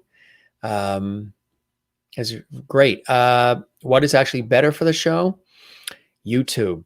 And subscribing to the YouTube channel. It's actually better. It helps the show more because we're building the YouTube channel. So the YouTube one they're both great and we love everybody on both, but the YouTube channel really realistically is the one that, is better for the show, the growth. And thank you very much, Kathleen. Have a great night, Jim. Good night all, Kathleen. Good to see you there, putting a smile on your face. Good night, Christine, and your mom. And again, thanks for that beautiful cookbook as well. I hope you're trying to take your own advice. Yes, I do look in the mirror and say, relax, breathe from the diaphragm. Sometimes it's easier said than done, right? But you got to do it. Good night, lovelies. Be safe and sleep well. Good night, Jim and lovelies. Please stay safe, stay well. You as well. Juanita in South Africa. She's a real trooper. Late night for her. You always outlast Willie. And if we keep talking, Willie then wakes up again in the Netherlands and then she checks in to see if we're still on. Well, we're going to wrap now. It's been a long, long day and we've got a busy day, busy weekend. Thanks, Jim, for another great show. Good night, everyone. Keep safe and well. Thank you, Juanita. Llewellyn says, I went over to YouTube and it cut you. So you came back to Facebook. How could it cut you? That is funny. Isn't that strange? Technology is in charge. We build technology, we create it, but then once we create it, it takes over, right? Really amazing. Sherry says, I love coming here because it always feels like we're just sitting around in your living room and just talking. You're the best, Mr. Levity. Thank you very much. I really appreciate that. Karen, thank you very much. I appreciate that. Llewellyn says, you discovered the magic key when interviewing. So glad I've come across your show. Thank you. Thank you, Llewellyn, and the beautiful Palm Springs area. We appreciate that. Very beautiful for you to say that. And 4 a.m. were you up? 4:40 a.m. Wow, Juanita, you are a trooper. You are a trooper. Good night. Get some sleep. Get some sleep if you can. We're going to bed early tonight. It's been a very busy week with my professional work in television and radio. We've been really busy. And good night, Jim, and my lovely family. And you guys take care. And we love you all. And it's always a pleasure to have you here. And if this is your first time watching, we're here generally every night. Every once in a while, we take a day off or whatever. But we're generally here every night. And we toast all of you. And I would say that in order to, I think you have to sign in with YouTube. Yeah, like you have to sign in with Facebook in order to make those comments too. If you want to comment, I think in order to comment during the live show on YouTube, you have to subscribe and just sign in. And there's no cost for that. They use the word subscribe, not sure why, but there's no cost for that. So thanks for being with us. And if you guys want to see the episode again, it is available on our YouTube channel at Jim Masters TV. So we appreciate that. Of course, if you have suggestions for other guests, certainly let us know. We love that. A lot of you have been doing that as well. And I think that is absolutely awesome. And we truly appreciate that. So there's the YouTube channel. And again, we thank a very special guest, Lou Liberatore. He was fantastic. And John Lloyd Young tomorrow, Tony and Grammy-winning actor and singer, and Melissa Manchester on Sunday. Incredible. And that's just the beginning, folks. Fun night. Thanks, Jim and Lou. Our pleasure. I love being a Lovity. And we love the fact that you are a Lovity, Karen Campbell Green in beautiful Nova Scotia. I'm going to the archives to watch the show as soon as we say goodbye. It's always hard to do that here. It's always hard to say goodbye, right? Lovity. Cool stuff. All right, gang, this is your host, Jim Masters. Thanking you for your time this time till next time. 2 hours and 38 minutes and counting. Wow. You guys take care. Another fabulous evening. All your friends here. We showed them earlier, Gilligan and George Burns and Jeannie and all the rest. They say goodnight as well. Lin and Jimmy and Silver, the Silver Lab. They all say goodnight as well. And again, we toast all of you. All the Lovities out there who watch and shine the light on the show and spread the word. It's a pleasure having you here every day. We will return tomorrow. We're here 7 p.m. Eastern. Great show. So glad to see it live. Thank you very much, Starfighter LLC. Appreciate that. Very cool to have you with us. And Bernadette says, Slancha. Absolutely. Absolutely. All right, gang, you guys take care. You be well. You have a great rest of your day or evening. And we will be back on Saturday, 7 p.m. Eastern, 4 p.m. Pacific. And it's going to be cool. We look forward to having you here. Jim Masters signing off. You be well. I'll see you again tomorrow. Thanks for being with us on the Jim Masters Show live. It was a blast. It was a blast. You guys are absolutely the best. All right. Good night. We'll see you tomorrow. Take care.